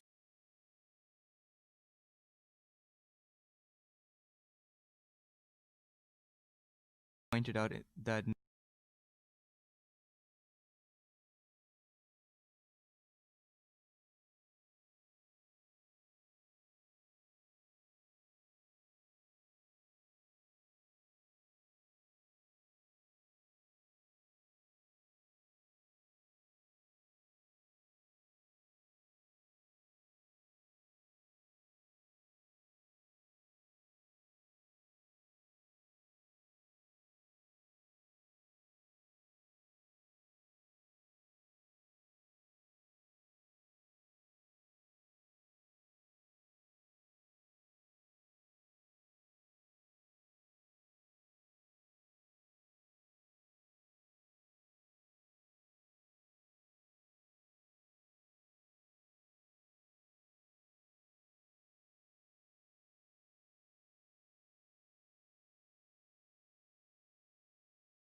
Lord Shiva told Buddhism is therefore Shankaracharya's and Shankaracharya to stop animal killing. Shankaracharya could not present the absolute truth that is and that the ultimate goal of life, because the Buddhists who are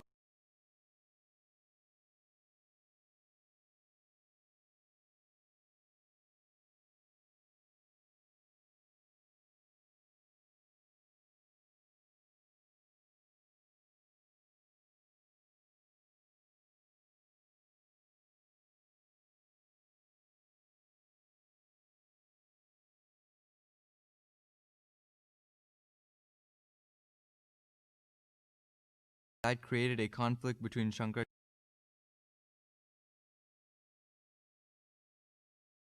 harmonize that conflict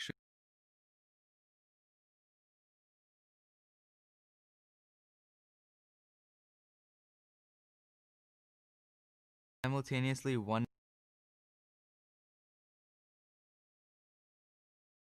on the ground of the cover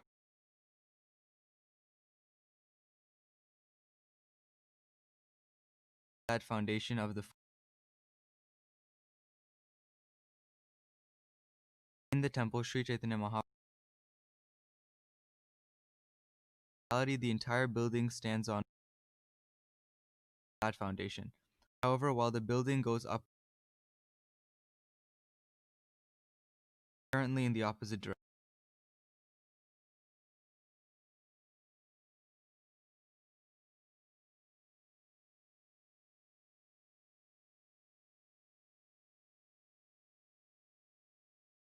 as a matter of fact, it is due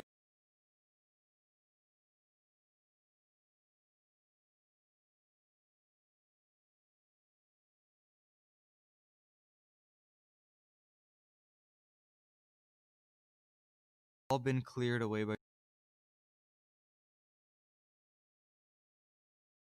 Shankaracharya is Lord Shiva, one of the greatest devotees of Krishna. Childhood pastime Shankar attachment to Krishna. Just worship Govinda. Worship Govinda, worship. At the time of death, your grammatical debate and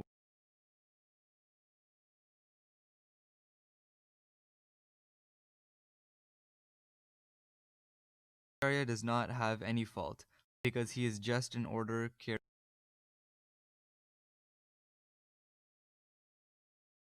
Commentary is doomed.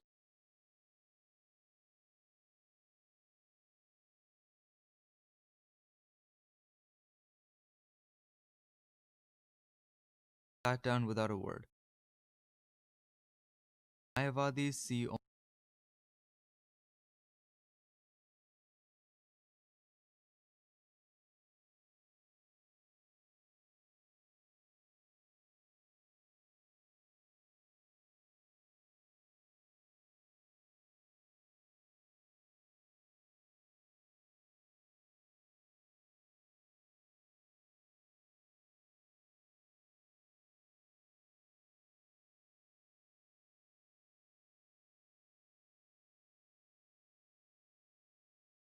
one with the Lord.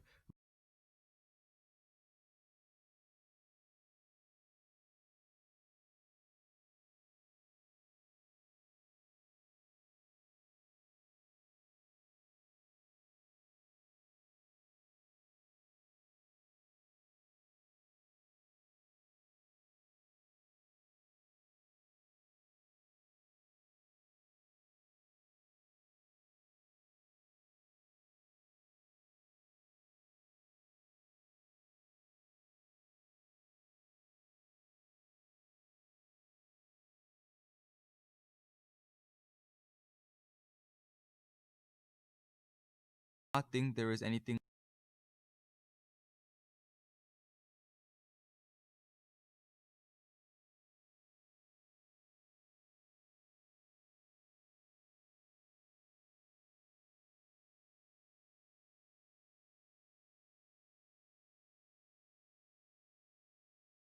Not everyone will be.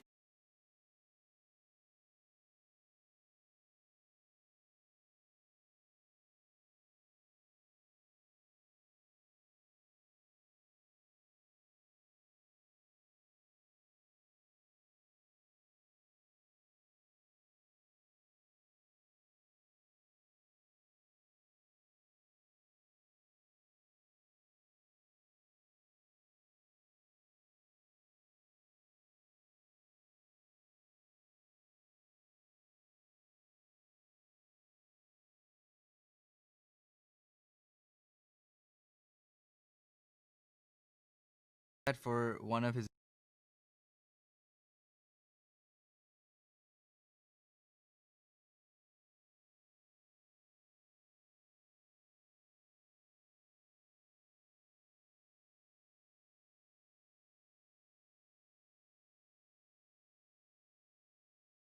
happen, governments would also have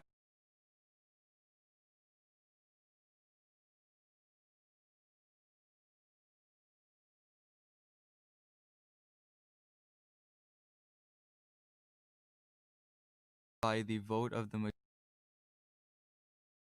contrast to Varna Brahmanas and give advice.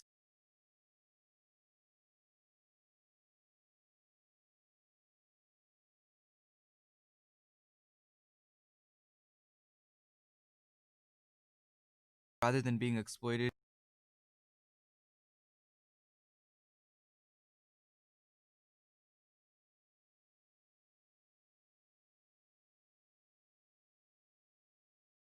natural charisma.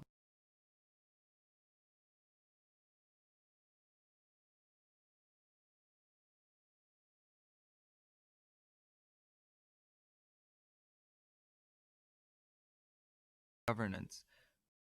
All that happened, the rest would come.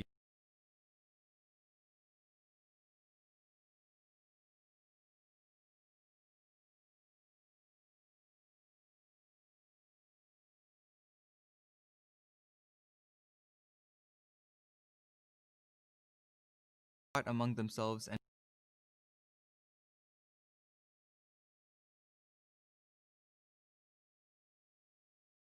not the world, but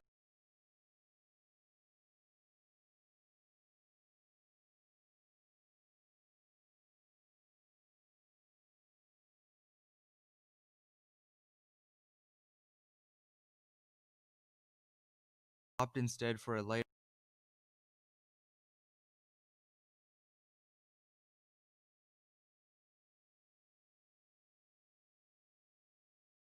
having been able. I was confident that it would all happen.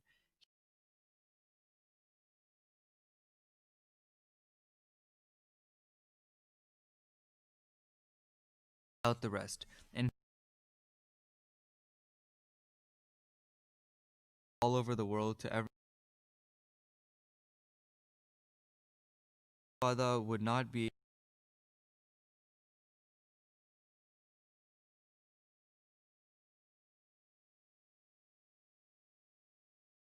Some thought it would be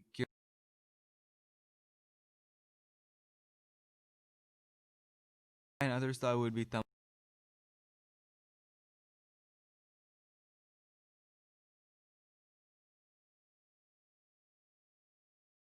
How can I?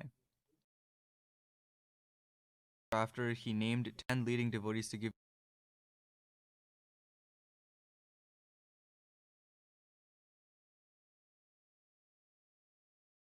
after his departure.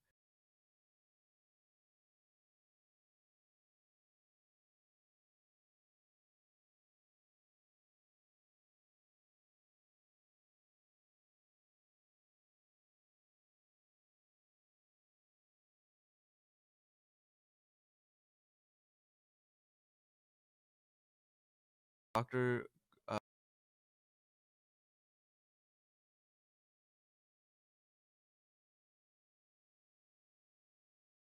Hamsuddha had challenged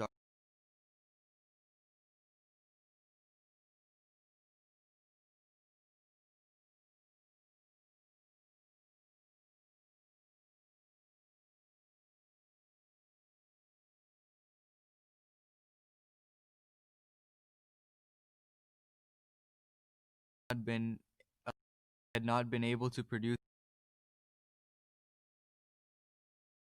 Dr. Cover had not been able to count large auditorium. Dr. Cover, however, had thought as a victory for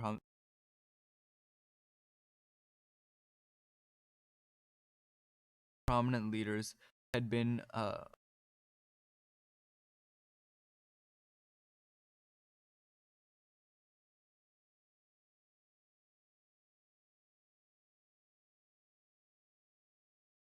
Samsarat.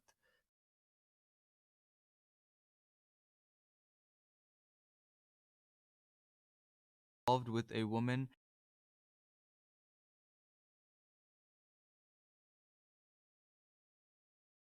after the got married, so what?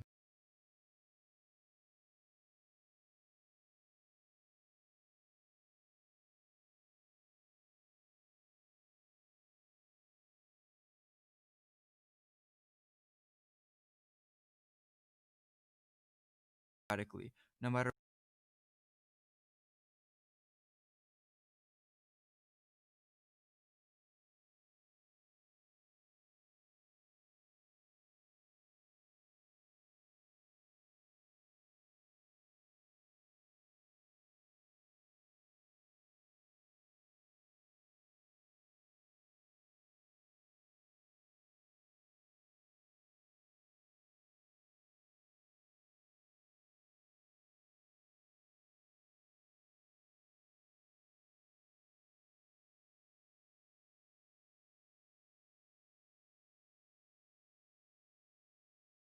kept attention.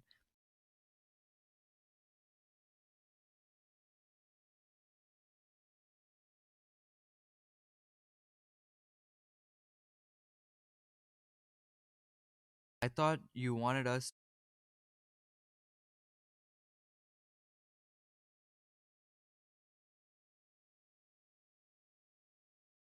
One has to have a clear concept.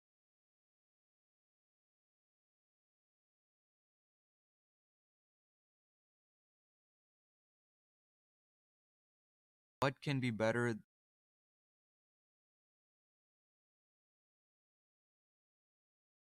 Not say very much about it. Love him when they about him, they go all the way to glorify him, all the way to glorify him.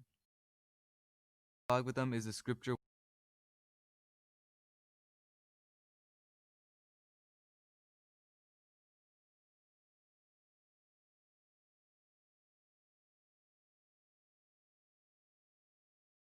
has their has this clear understanding that Krishna is the supreme person.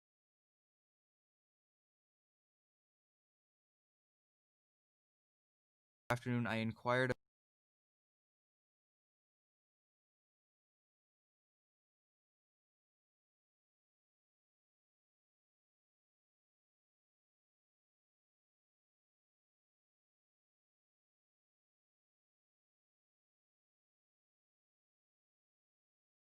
heart he is in the two hearts.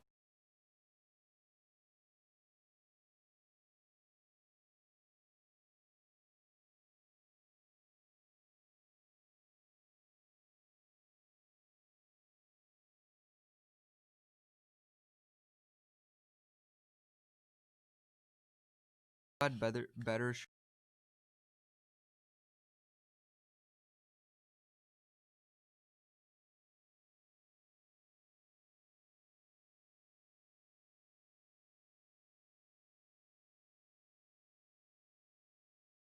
Los Angeles.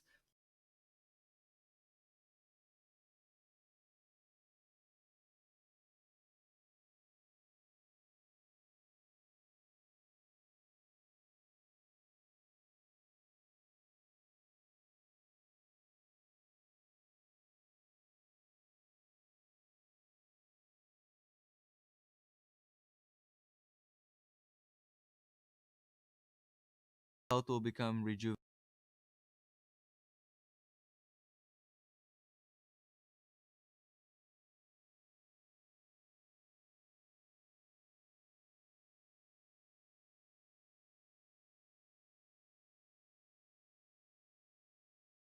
On the battlefield,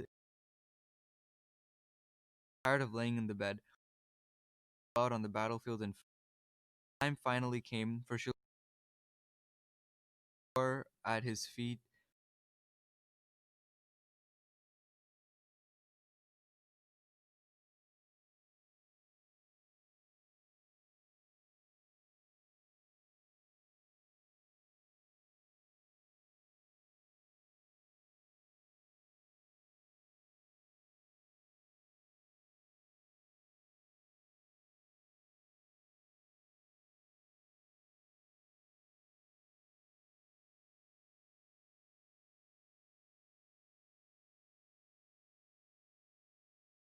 Chapter back home, and the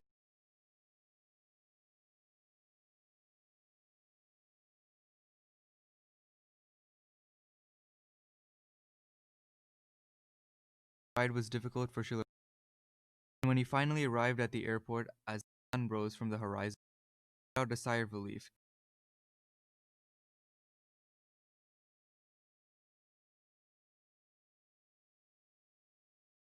that the world needed him.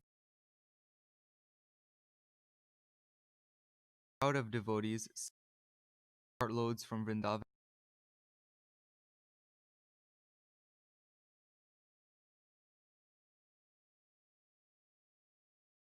Bhavananda Maharaja,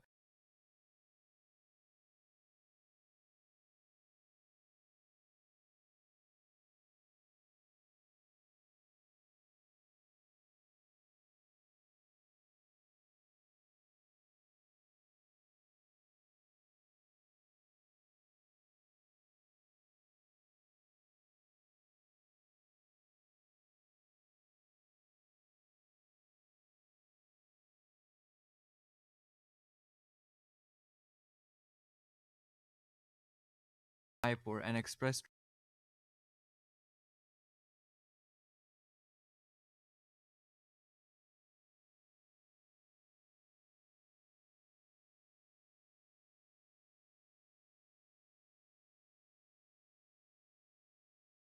all the way I was feeling.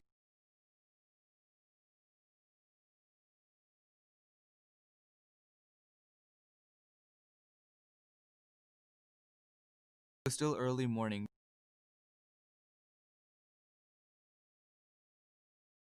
Krishna Maharaja, and after checking in, Raja assured him all three were traveling.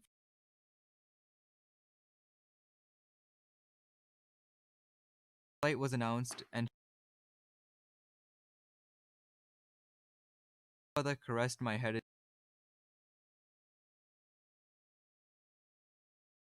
All watched him stride through the. Bhavananda turned to me. I have plans, I said. Father wants me to join him. Why don't you go with him? I don't have my passport, so you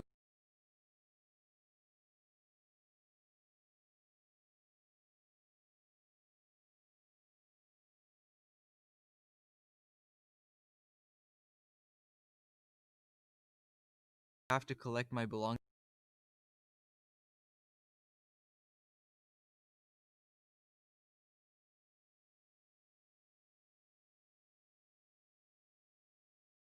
Srila Prabhupada's quarters him there it had been.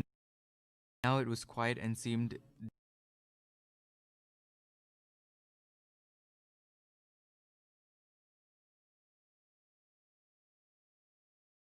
full. The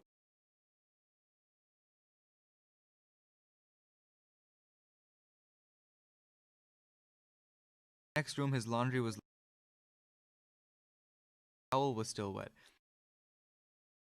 I did everything. Heart heavily, heart heavy with all the memories of Bhavananda Maharaja. Preparation that Srila Prabhupada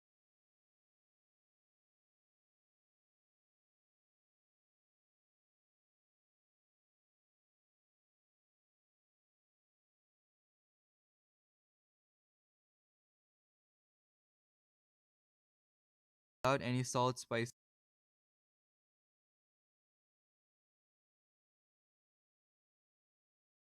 While he was eating, I told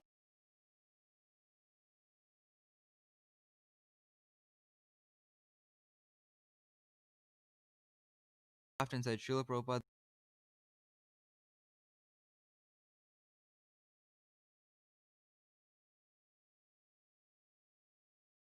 happy to see me, and even not really come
for my senior, I told him, how can I accept service from that was that was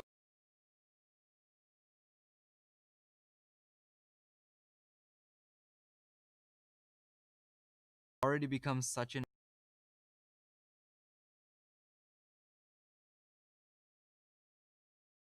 partly in response to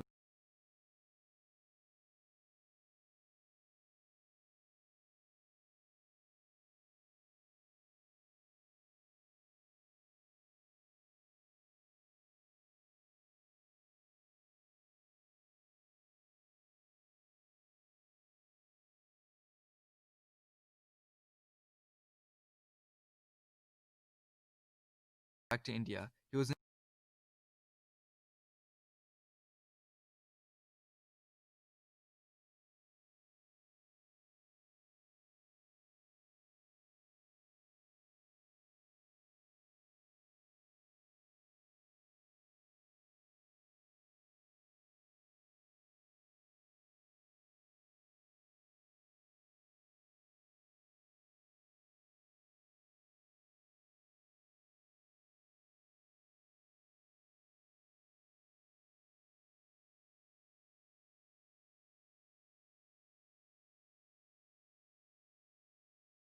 practically dark. There was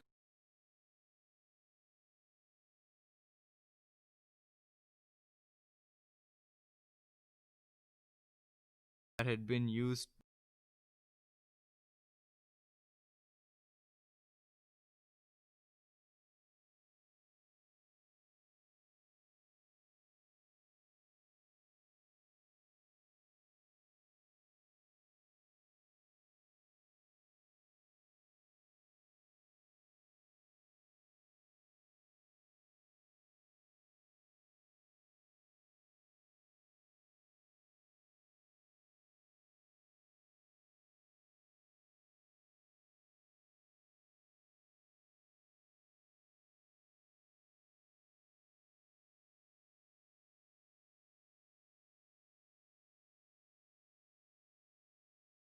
to a newspaper advertisement,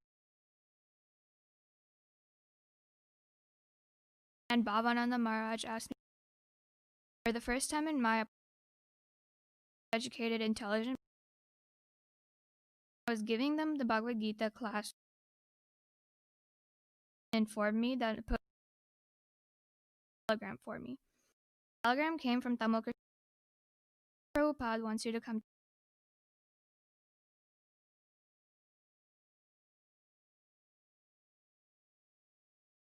back to India, and he wasn't. I ran to Bhavananda Maharaj and gave.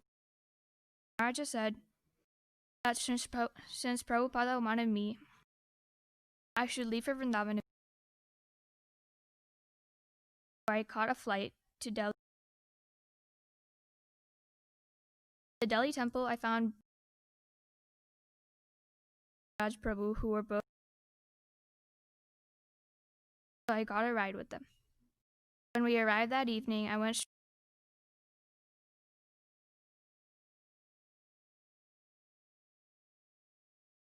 I had developed a cough and cold, so I just sat with Maharaj. It was practically dark. There was just a small lamp on the corner.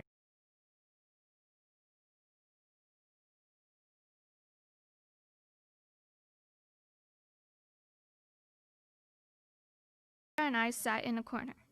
Watching Srila Prabhupada sleep. His head stuck out of the corners, and his body seemed to be on the same level with the rest of his bed. He had been quite thin before he had left, but now he seemed emaciated. At one point, Srila Prabhupada woke up coughing. Bindra went over to help him, and when he told Prabhupada that I was there, Prabhupada beckoned me closer. He asked me what I had been doing, and I didn't know how everything was going. After I gave him a brief report, he said that he wanted to sit up, so I propped him with some pillows. He was very light, gaunt. Srila Prabhupada, I said, you have become so thin. Yes, he replied. Now this body is just a set of bones in a bag of skin. I did my best to check the emotions that were flooding my consciousness. Why did I let him go? Namali Kaviraj and I had been emphatic about Prabhupada's not going. Why hadn't I listened? Why hadn't I been more forceful? Asked the senior devotees. And I realized that we had to surrender to whatever Srila Prabhupada wanted. The devotee of the Lord, and nobody could have imagined that. I wanted to embrace him, the agony from my heart. Raj and I stayed up all night talking. I heard aloud where I should stay. He looked at me and with surprise he said, as always, Maharaj told me about what had happened in London. Srila Prabhupada had been happy to be there. His health had been good. The messenger was joyous. Devotees had come from all over Europe to see him. He had been giving regular darshans and had been in ecstasy. He had been so happy to be with them that he had said he just wanted to stay in the West and preach. However, soon after the celebrations of Janmashtami, on the 6th and 7th of September, his health had suddenly taken a turn for. He had developed a urinary tract. Currently, his condition had hardly been able to eat with great difficulty that the devotees had brought him back to Bombay. Upon his arrival in Vrindavan, Prabhupada had come to. The doctor had come to treat him the next. At which point, Prabhupada asked that I be summoned. Kirtananda Swami and his care of Prabhupada's so I was free for other service. Namali Kaviraj did not speak English. Had been having difficulty communicating. that I could serve him. Prabhupada's condition had become was coming to treat him every day. He helped so much before. However, he thought that it was. I told Tamal Krishna Maharaj.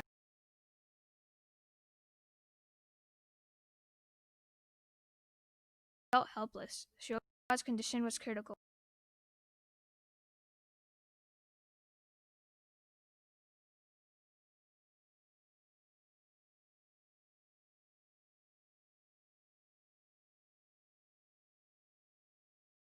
Happened to all of us. I began to understand that through his own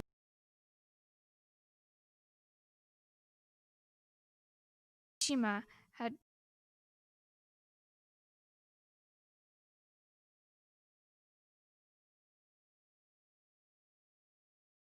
asked her what she came.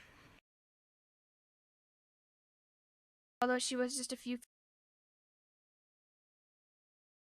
speak to her directly.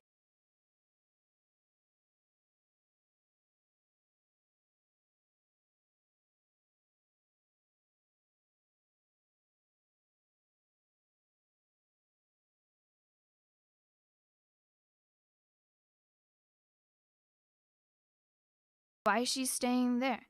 Why is she not staying here? Prabhupada suggested that they move to our guest house, and then she asked her whether she would like to cook. Ask him what he would like to eat.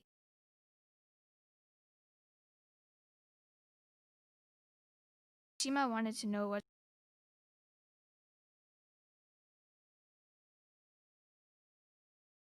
Walked straight to the kitchen and with Kirtanananda heard that Pishima was cooking for Srila.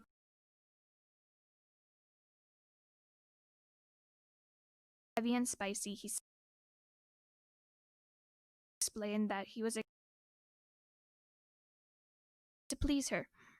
He wanted to cook for him. She always loved to cook for him. He wanted to give her the opportunity. Kirtanananda was adamant and argued. Prabhupada said, I am only a dead man if I die eating or starving. I informed Srila Prabhupada that the prasada was ready. Kirtanananda told him, Prabhupada, you are not going to eat that. Prabhupada's voice became sharp, the first time I had heard him speak that way. I told Kirtanananda, why are you doing this to me? I do not know what I should do and what I should not. Don't ever think that you know better. Kirtanananda was devastated. He walked out of the room, and that evening brought the plate beautifully decorated with various preparations. Sitting up in bed, Prabhupada honored the prasada, barely eating anything, but just. We were still worried about his digestion. He had not had any solid food for days, but he did not have any problems. When I told Pishima about the devotee's concerns, when Krishna Maharaj had expressed his concern about Prabhupada's eating kachoris and samosas. If Prabhupada wants, he can digest even stones. After Kirtanananda's departure, I resumed my cooking duties, but at this point, Srila Prabhupada was hardly eating, and his health continued to decline.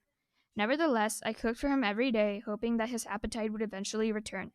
One day he said, you have so many things to do. Why are you wasting your time cooking when you can see that I don't have any appetite and am not able to eat anything? Srila Prabhupada, I replied, I cook hoping that you will get better and you will get well and develop some appetite to eat something. He said, I will only get well when I die. Hearing that, I could no longer control myself. I broke down in tears. Srila Prabhupada soothed me like a father. Is this what you have learned from me? He asked. Didn't I teach you that your spirit soul never dies? Spirit soul simply changes, transmigrates from one body. He was reminding me that he would always be there with us, even if. Although Prabhupada was not eating, he was concerned about the qualities of the devotee. So he sent me to investigate. When I reported that the quality was not very high, he sent for the temple president and said the standard be improved. Make sure the devotees get nice prasada. told me after the temple president had left. The only sense gratification they have. Even in the midst of Srila Prabhupada's health crisis, his society continued to move forward. He had constructed a building next to the temple. Inauguration had planned to coincide with a 3-day conference on science and organized by Swarupa Damodara and sponsored by the Bhaktivedanta Institute. Srila Prabhupada had seen how in the name of science the world was being misled and the existence of God denied. The root of misconception was the claim that life evolved from matter out of some random chemical combination, and wanted it proven that life came only from life. And he wanted it proven life came only from life. He also wanted to show that Krishna consciousness was not just some blind faith, but was a science that could be objectively perceived and experimented, which is why he had established the institute. He had asked several GBCs and sannyasis to give their full support to the conference and charged Bhavananda Maharaj with assuring that the guests were treated with the utmost care and attention, first-class accommodations, and especially first-class prasada. 50 prominent scholars and the scientists have been invited, including the chair of the United Nations Educational, Scientific and Cultural Organization,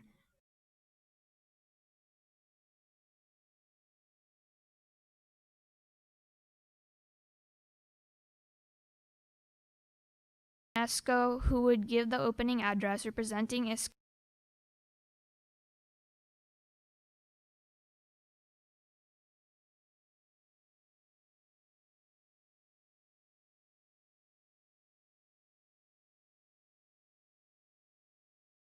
Oh no, it's okay. I can just. Yeah.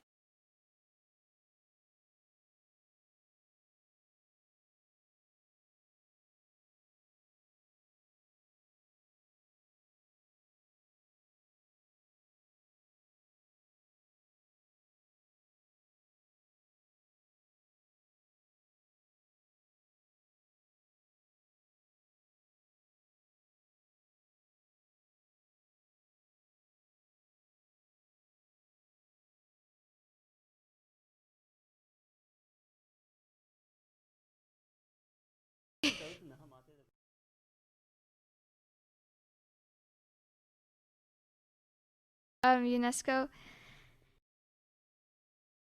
chair of the United Nations Educational, Scientific and Cultural Organization, UNESCO, who would give the opening address. Representing ISKCON were Madhava Das, Dr. Michael Marchetti, Sadaputa Dasa, Dr. Richard Thompson.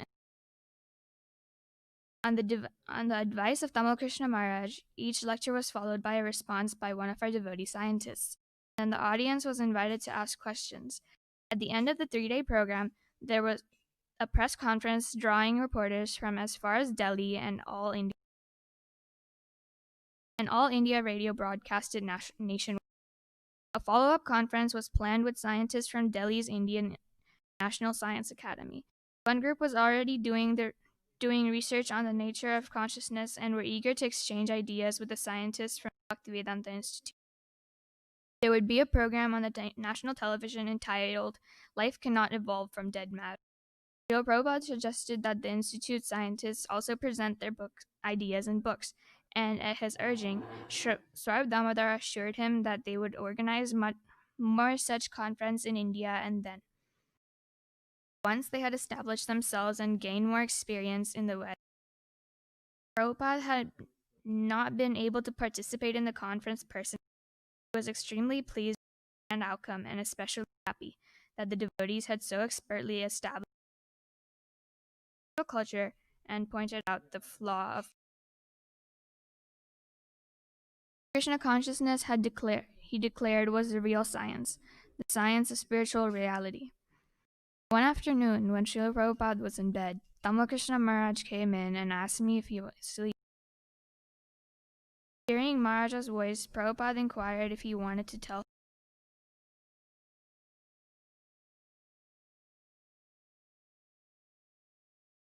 him something. Maharaj said that Jayadayal Dalmia, the head of the Dalmia Industrial Group, had come to see Prabhupada with his daughter-in-laws and his grandchild. He was one of the most prominent industrialists in India, but he was also a pious devotee of Lord Chaitanya and had great appreciation. Prabhupada asked Maharaja to bring them in. While speaking with Dr. Dalmia, Srila Prabhupada mentioned that he had just started the Gurukul. He spoke about the importance of spiritual education and how the world was becoming regarded due to its lack. Then he just suggested that Mr. Dalmia send his grandchildren to the Guru. Modern education is simply teaching how to become a Shudra, said a servant. The purpose of the entire education system is a job. However, your children don't have to look for a job.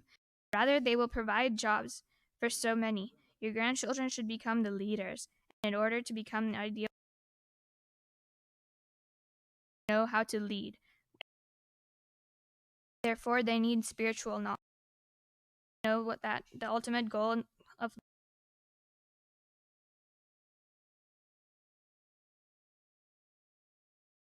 Mr. Dalmia listened humbly, sitting on the floor, nodding his head in acceptance and appreciation.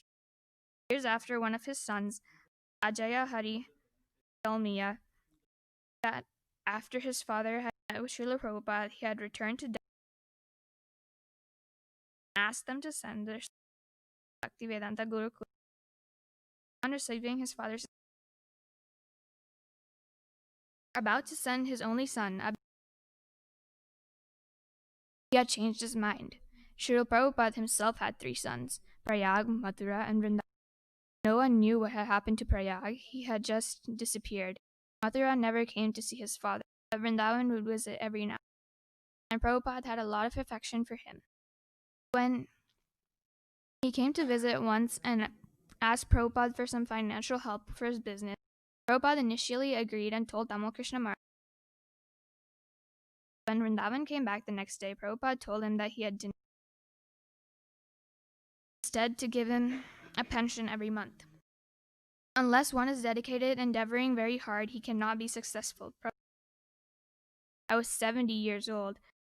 I was in Vrindavan, but then I went to America, and for 10 years I worked. And now you can see that all over the world, I have hundreds of buildings. I am the same man, only by working for 10 years.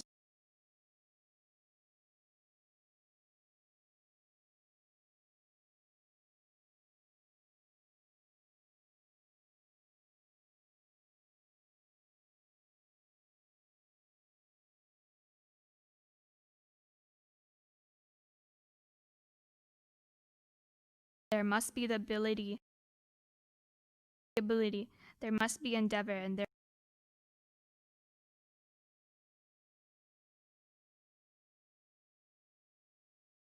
I was usually with Srila Prabhupada when he awoke in the morning, and upon waking up, he often asked, "Where's Tamal?" And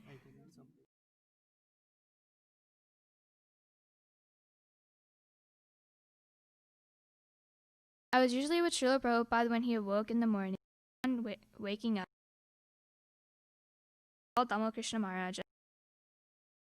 What he was doing, he would arrived, they would speak intimately, discussing crucial matters, especially about Prabhupada was extremely concerned about the future of his movement. He related the history of the Gaudiya Mata during Srila presence, how successful Srila Bhaktisiddhanta had been in preaching all acting influential people. Before his departure, he had instructed his leading followers how to manage the institution by performing a governing body. There would be a problem after he departed. Happened when present.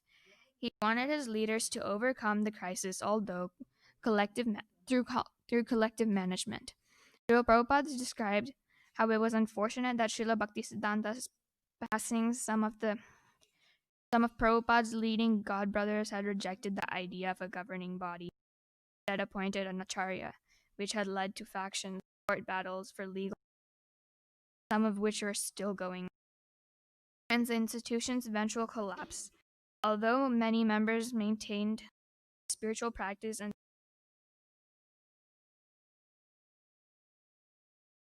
all learn from their mistake and don't make the same. Don't try to become a big leader.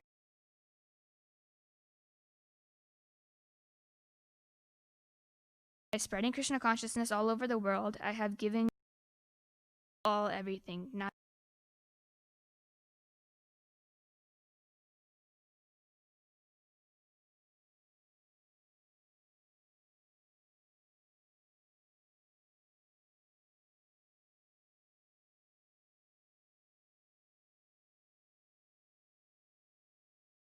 Maharaj Swami ki. Sitting with me in our room one day, Tamal Krishna Maharaj expressed his apprehension that we did not know what to do when Srila Prabhupada Paid left his body. How to put him in his samadhi, that's a tomb. Maharaja had found out that Srila Krishnadas Babaji Maharaj was staying at Madhav Maharaja's, and he suggested I go and ask him about. That evening I went to the matha, but Babaji Maharaj was not. I was told he was in another matha. So I went, but he was not there either. By the time I got back, it was already quite late. And when I went to Srila Prabhupada's room, he asked, I went to Madhav Maharaja's matha. Why did you go there? He asked. From the tone of his voice, I could was not pleased. Went to see Srila Krishna. Why did you go to see him? I remained silent. Again he asked, why did you? His voice was like a thunderbolt shaking the room. A cold shudder ran up my spine, and I began to shake all over. Finally, I managed to blurt out, Tama. He just said, oh, but I could tell he did not approve. I understood that he wanted us to remain at his feet and not go anywhere. Even though Krishnadasa Babaji Maharaj was even have a temple, accept any disciple. Srila Prabhupada did not want us to associate with him, as we had not been able to find anyone who could effect any real improvement in his head, that we should call on his old friend, whom everyone agreed was the best doctor. Tamal Krishna Maharaj sent a few letters requesting that the doctor come, and when he did not get any response, he sent a telegram, but that also remained unanswered. Finally, he asked Lokanath Swami, Dr. Ghosh, and in Allahabad, Lokanath Maharaj found out that Dr. Ghosh had gone to the where his granddaughter was studying in a Christian. Pursuing the trail, he went to Darjeeling and finally found Dr. And the doctor agreed to leave. In those days, transportation in India was extremely deficient. There were very few airports and only the trains were always overbooked, and it was practically impossible to get reservations at short notice. Bus service existed but were very and the roads were full of the only mode of transport that Lokanath Maharaja could arrange was a ride in a Darjeeling down to Siliguri, and then a 16-hour bus ride to Calcutta, ride to Delhi, and a 4-hour bus ride to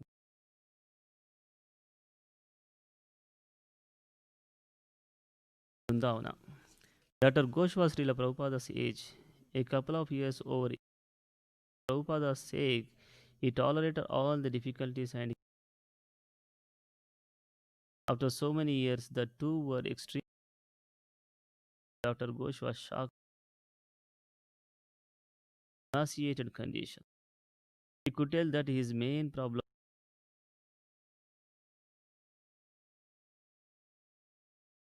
Dr. Ghosh did whatever he could. Personally took a urine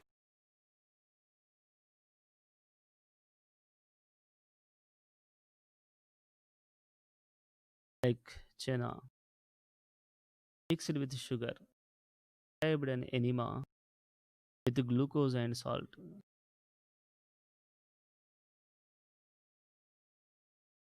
circulation and help the blood move, and how to massage stomach in a clockwise direction.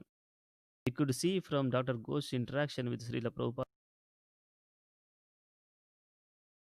and Prabhupada told Upendra and possible care of him.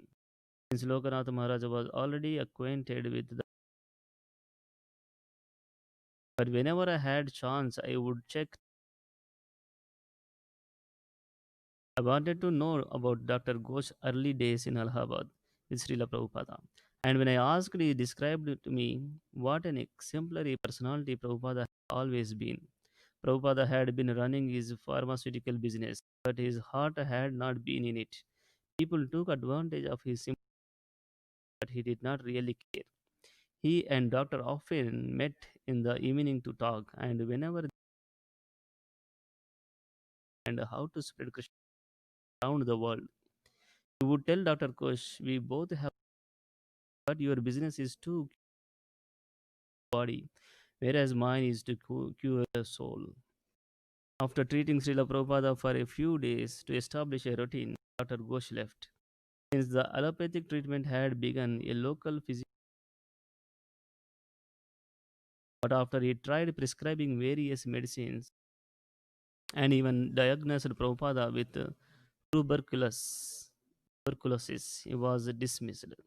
Then one night, Srila Prabhupada dreamed that a Ramanuja Raja, an Ayurvedic doctor from the Ramanuja, had made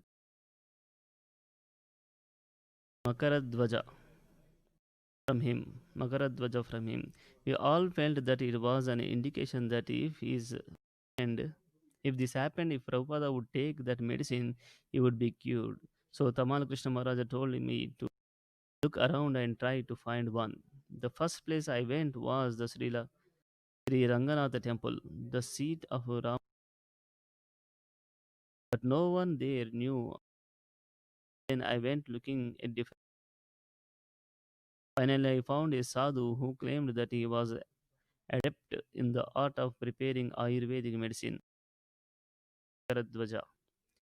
It would cost 4,000 rupees, about 500. It was a lot, but when I reported finding to Tamal Krishna that Bhagavan Das, that evening Bhagavan and I went to meet sadhu. Bhagavan spoke to him in English. I translated back. After some discussion, Bhagavan told me that he sadhu was a fake. He was trying to cheat us. When Bhagavan, Tamal Krishna, and I met, Maharaja suggested that I go to Ramanuja, Vaishnavas, and Ayurvedic doctor to Makaradvaja for Srila Prabhupada. I liked the idea and felt confident that we would find there. The next morning, Tamal Krishna Maharaja told Srila Prabhupada his idea to send me to Sri Rangam. But you don't want Bhakti Charu to leave you? Raja asked. Prabhupada nodded his head and said yes. Still, we did not give up the search, and finally, Abhirama Prabhu found an Ayurvedic doctor in Delhi who purchased it, and it was a big event. Devotees gathered around Srila Prabhupada's bed, and Tamal Krishna Maharaja gave the medicine to Prabhupada, which one of his American disciples, Vishala Prabhu, had given him, but which had never. The reddish brown pill was pulverized and mixed with honey. Srila Prabhupada took the mixture and the medicine have special effect if I take it from a spoon. Everyone excited. A new hope of Srila Prabhupada's recovery. After taking the medicine, however, Prabhupada started to feel so bad that he decided not to. That evening, a Bengali devotee from another mata in Vrindavana came to ask Srila Prabhupada was building. Prabhupada sanctioned 10,000 rupees for the project. He had known the devotee from Vrindavana from before he had gone to the west and asked about some other devotees. Speaking in Bengali, Srila Prabhupada then said that he had been feeling terrible, as if he had been given poison. Although many devotees were standing around, I was the only one who could understand. I was shocked to hear what Prabhupada had told Tamal Krishna Maharaja, who, after the Bengali devotee left, the devotees got together and Tamal Krishna Maharaja, followed by several senior devotees, asked Srila Prabhupada, do you feel that you have no? Srila Prabhupada replied, not that I have been poisoned, I am just speaking. I had simply been trying to express how Adridharana Dasa said about Srila Prabhupada, who could make him Makaradhvaja. Like as he believed that Prabhupada would be cured if he, and with the help of an influence,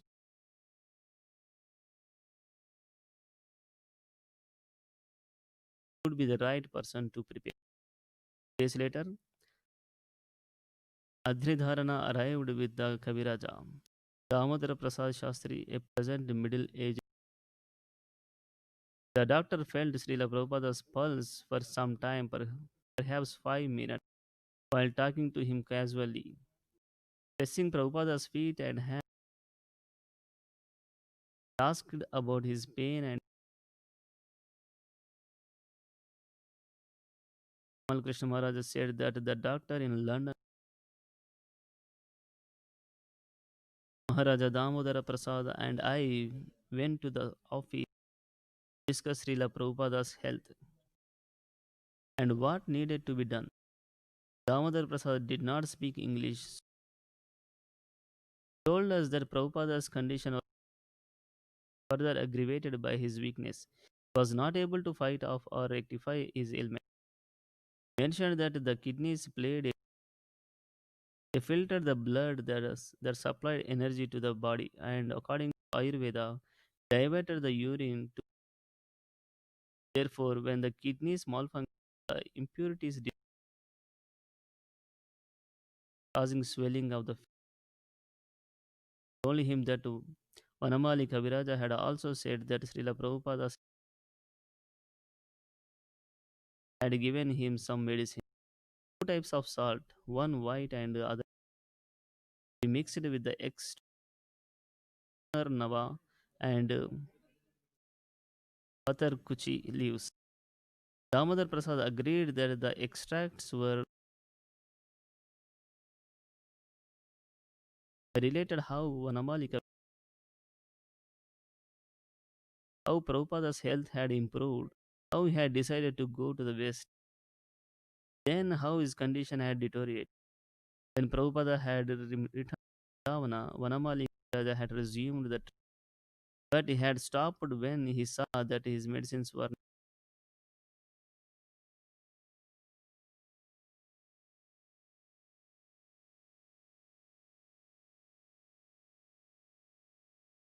Damodar Prasad listened carefully without comment.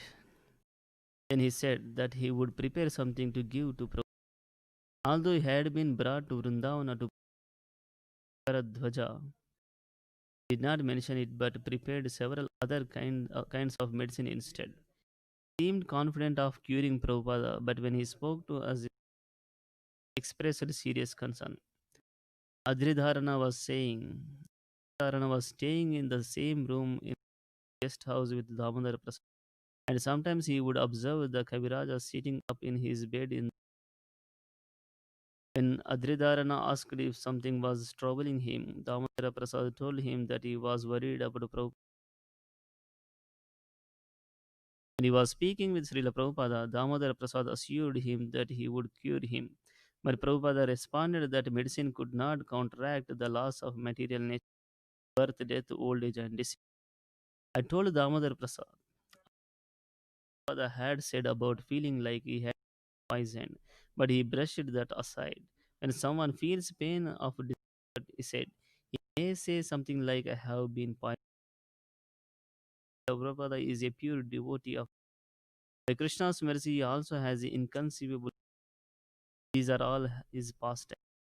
I told him about how Mali Kaviraja had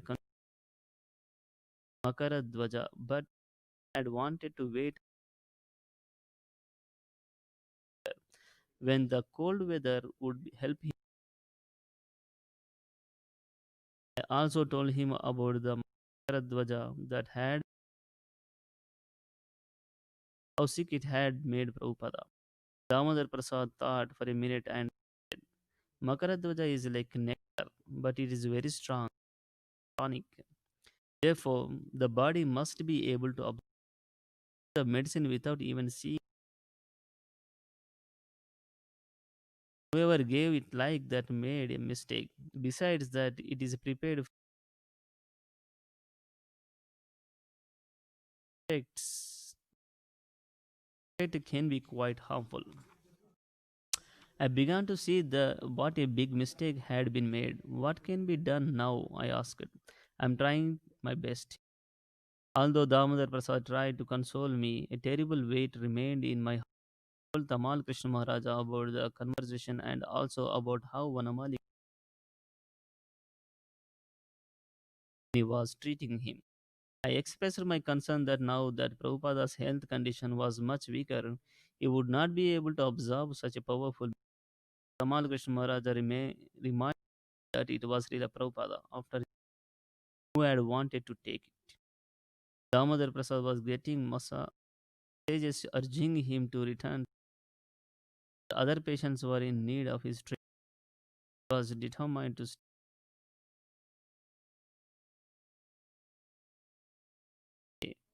for the benefit of the whole world. Damodar Prasad felt that by going to Calcutta, that a personality like Srila Prabhupada could save millions from their suffering condition.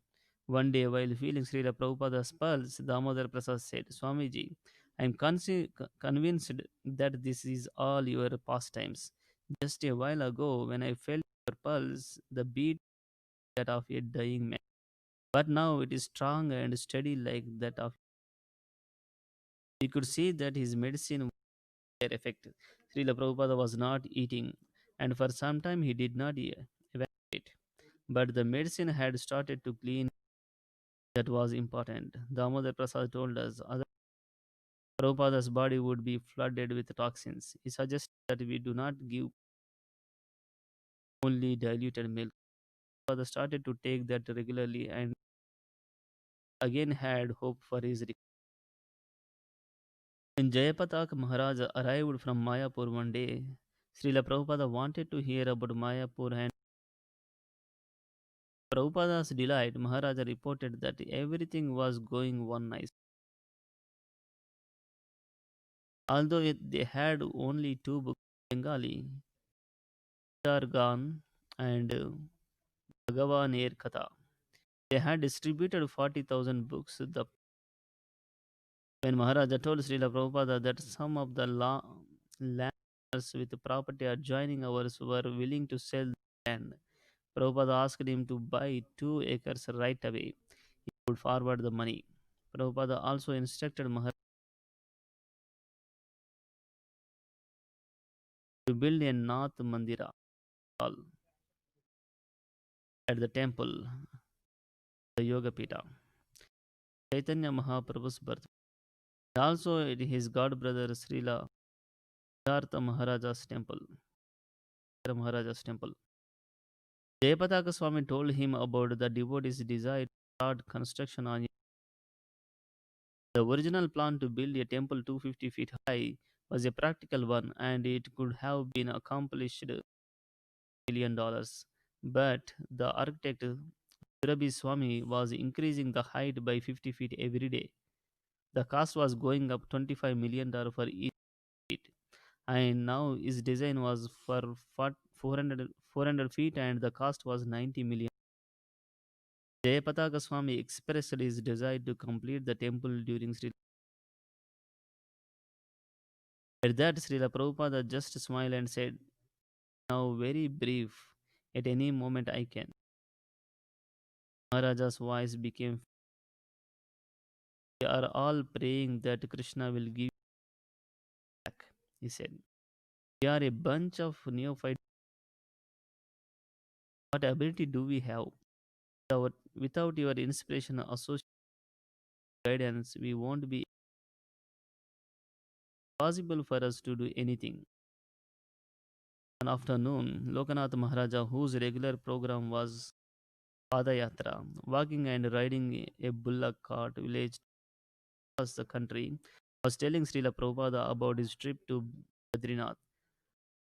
Up in the Himalayas, after visiting the Badrinarayana temple, he had gone to Srila Vyasadeva's cave, where he had offered Srila Prabhupada.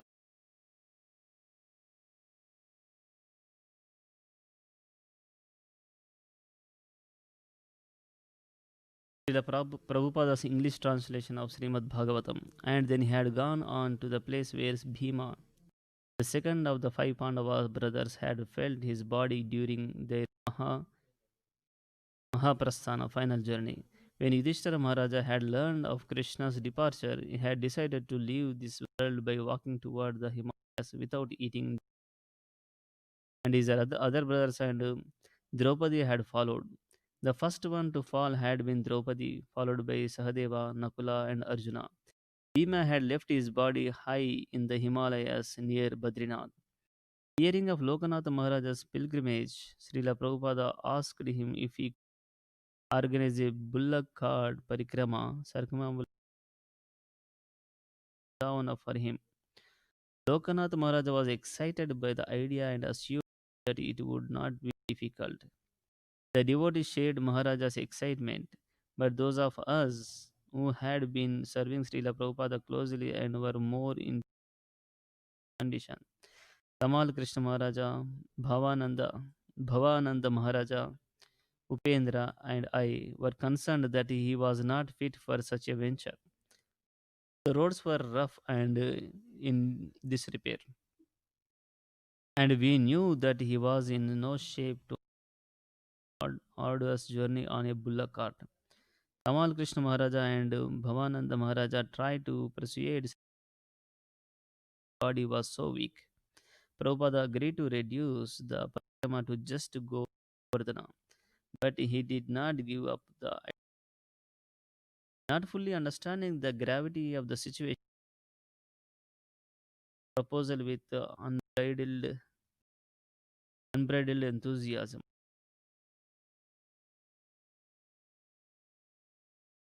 Enough to go on the two bullocks were arranged and the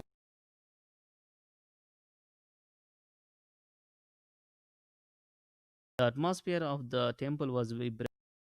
Some devotees were thinking that the parikrama might produce a miracle, and so many senior devotees were so excited about Srila Prabhupada that I did not feel qualified to question their. I was expecting that the Tamal Krishna Maharaja and Bhavananda Maharaja more to stop him, but they were not opposing the devotees were discussing the travel details in Sri Lanka. It all sounded absurd to me. Really? Finally, when it was decided that Prabhupada would take rest at a tree, I could not contain myself. I cannot even turn when we are not careful enough to help him turn, he feels pain. In condition, you want to take a card through all those bumpy roads and rocks. You are planning to make him even in this room here, in spite of the heater and three blankets and a quilt. Then Srila Prabhupada broke the silence. Babaji Maharaja will come in the evening, he asked him. That gave me, I would tell Babaji Maharaj about the whole situation. That evening, as I was waiting for Babaji Maharaja to arrive, I went to something for Srila Prabhupada. When I returned to his room, I found Babaji Maharaj already there, sitting on a chair next to bed, and they were happily planning the parikrama. Srila Prabhupada asked Babaji Maharaja to join.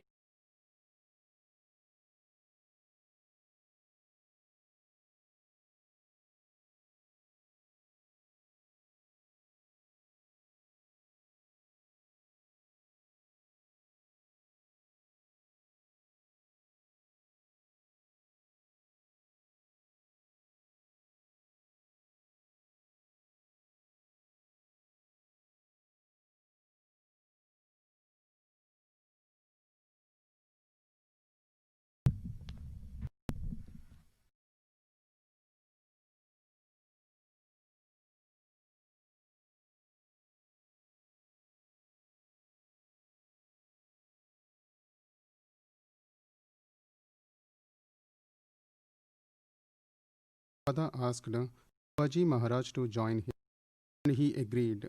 Hearing that, I gave up my last hope, but then I had an idea.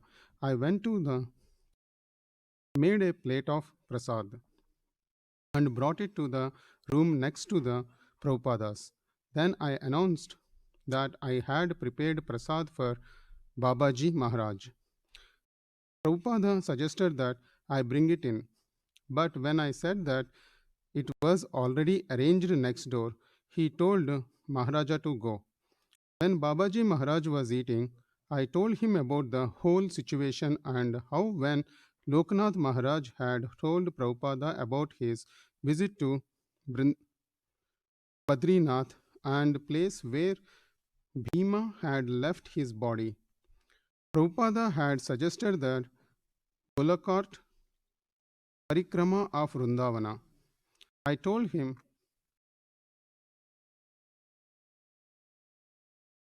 that I suspected that just like the Pandavas had gone on a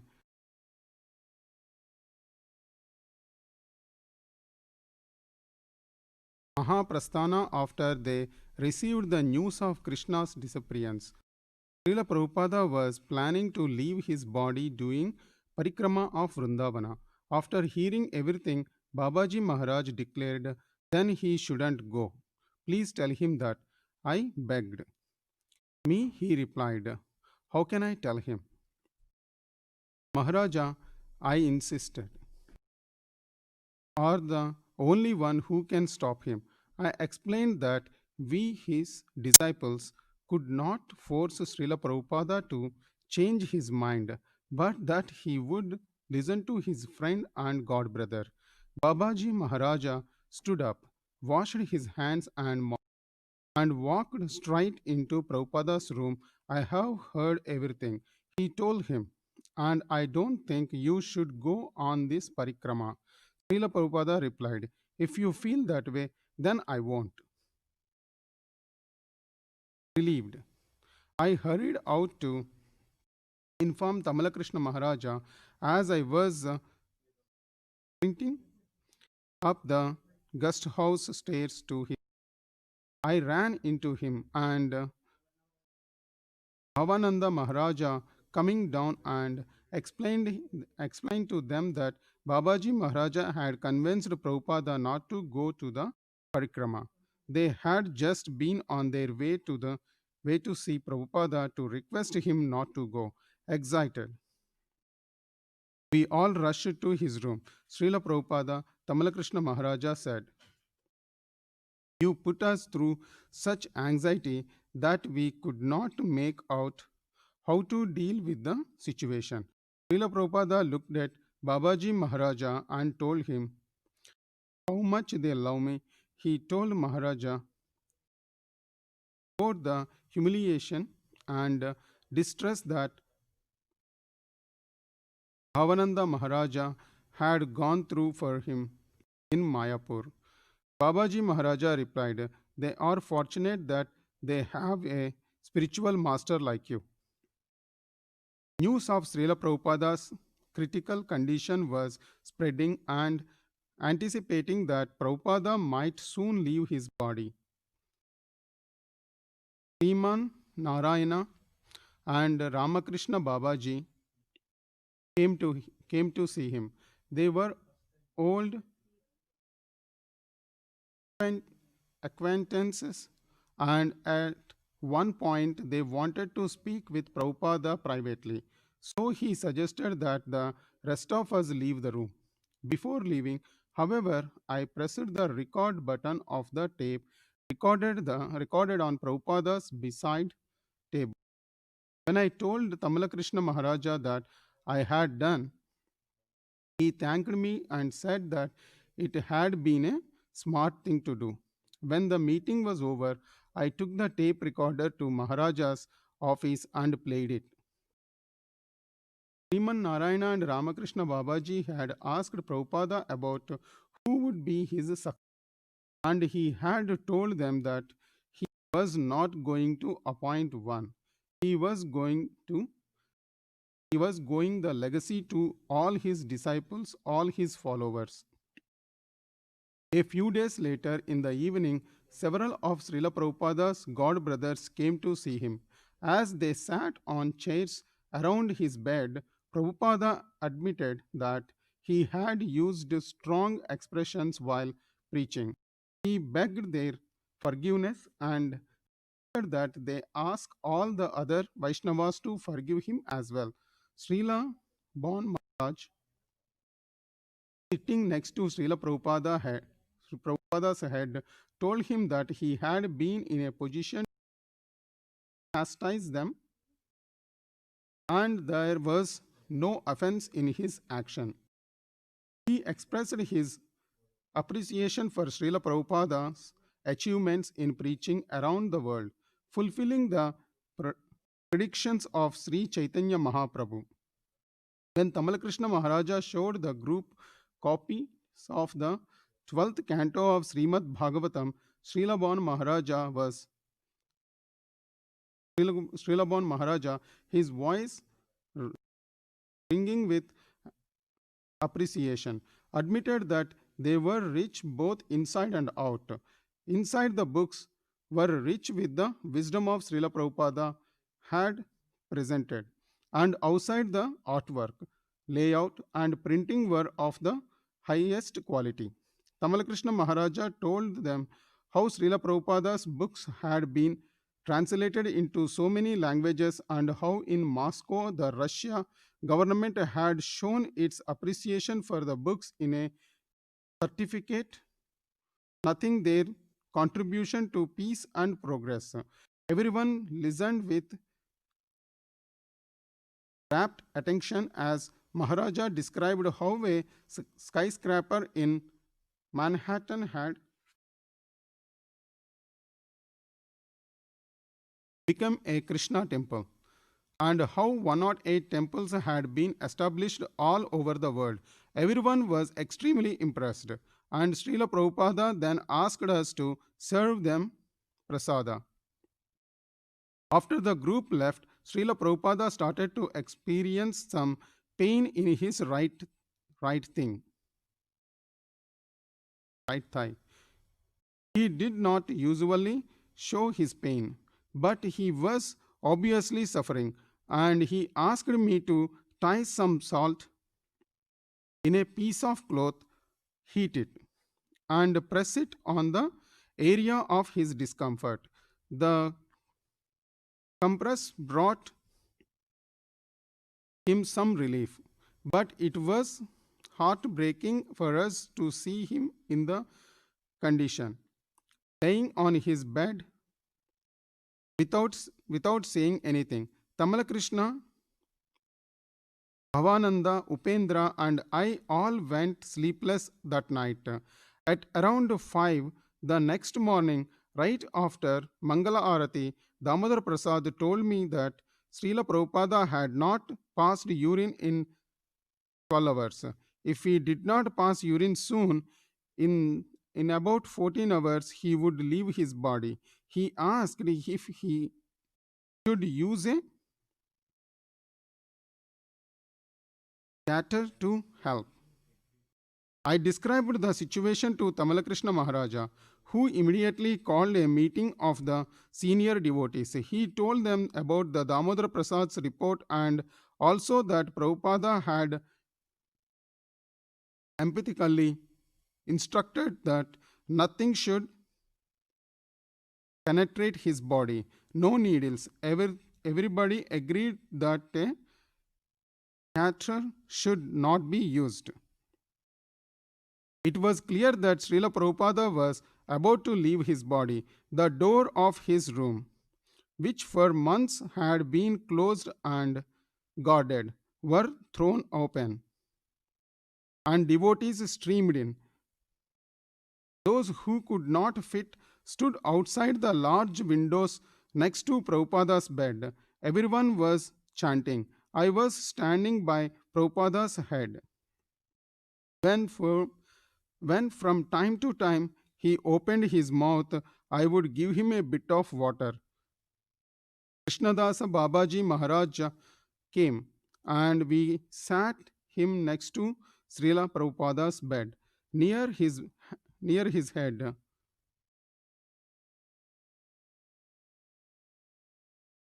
Paisima was sitting on the floor next to him. The Kirtana went on non-stop for over 12 hours. I lost track of all time and bodily needs.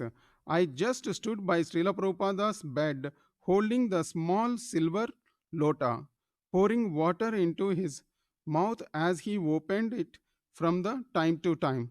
At one point, when Srila Prabhupada opened his mouth and I was about to pour a few drops of water, Babaji Maharaja commented, "See,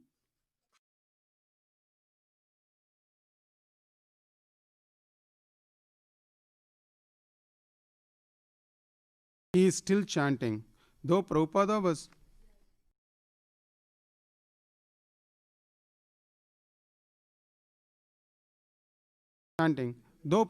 was not making any sound, I could see his tongue vibrating in rhythm. When Damodara Prasad Shastri, who was standing next to me, said Srila Prabhupada had left his body, I could not yet accept that. So I said, "Please check him carefully." He took a small piece of cotton cloth and placed in front of Srila Prabhupada's nose. It did not move. I told him to use the stethoscope, and he did, but there was no heartbeat. I was on the verge of breaking down, but Damodar Prasad placed his hand on my back and said, "Please don't cry. He is going back to Godhead. Let him go. Don't cause any hindrance to his journey back to the Lord." Everybody understood what had happened. Isima was one of the first to react. Tears started to flow from her eyes as if a water pot had broken.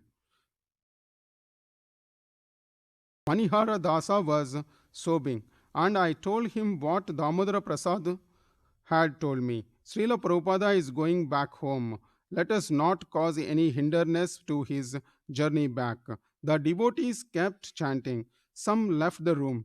The senior men got together and discussed whether or not to put Srila Prabhupada in Samadhi that night.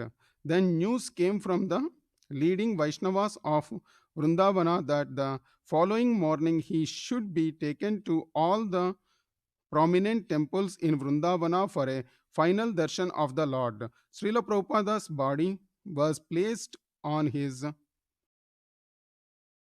Vyasasana in the temple room. Narayana Maharaja led the kirtan through the night.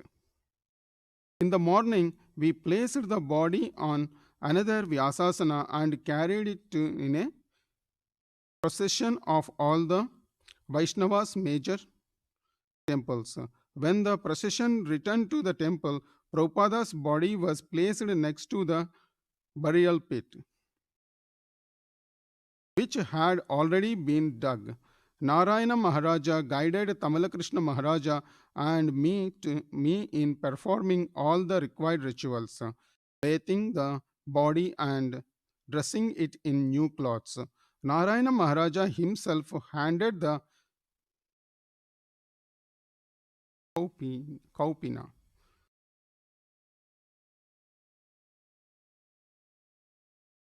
but he did not wrap it around the groin and tie it at the back. I wondered how Srila Prabhupada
Then Tamal Krishna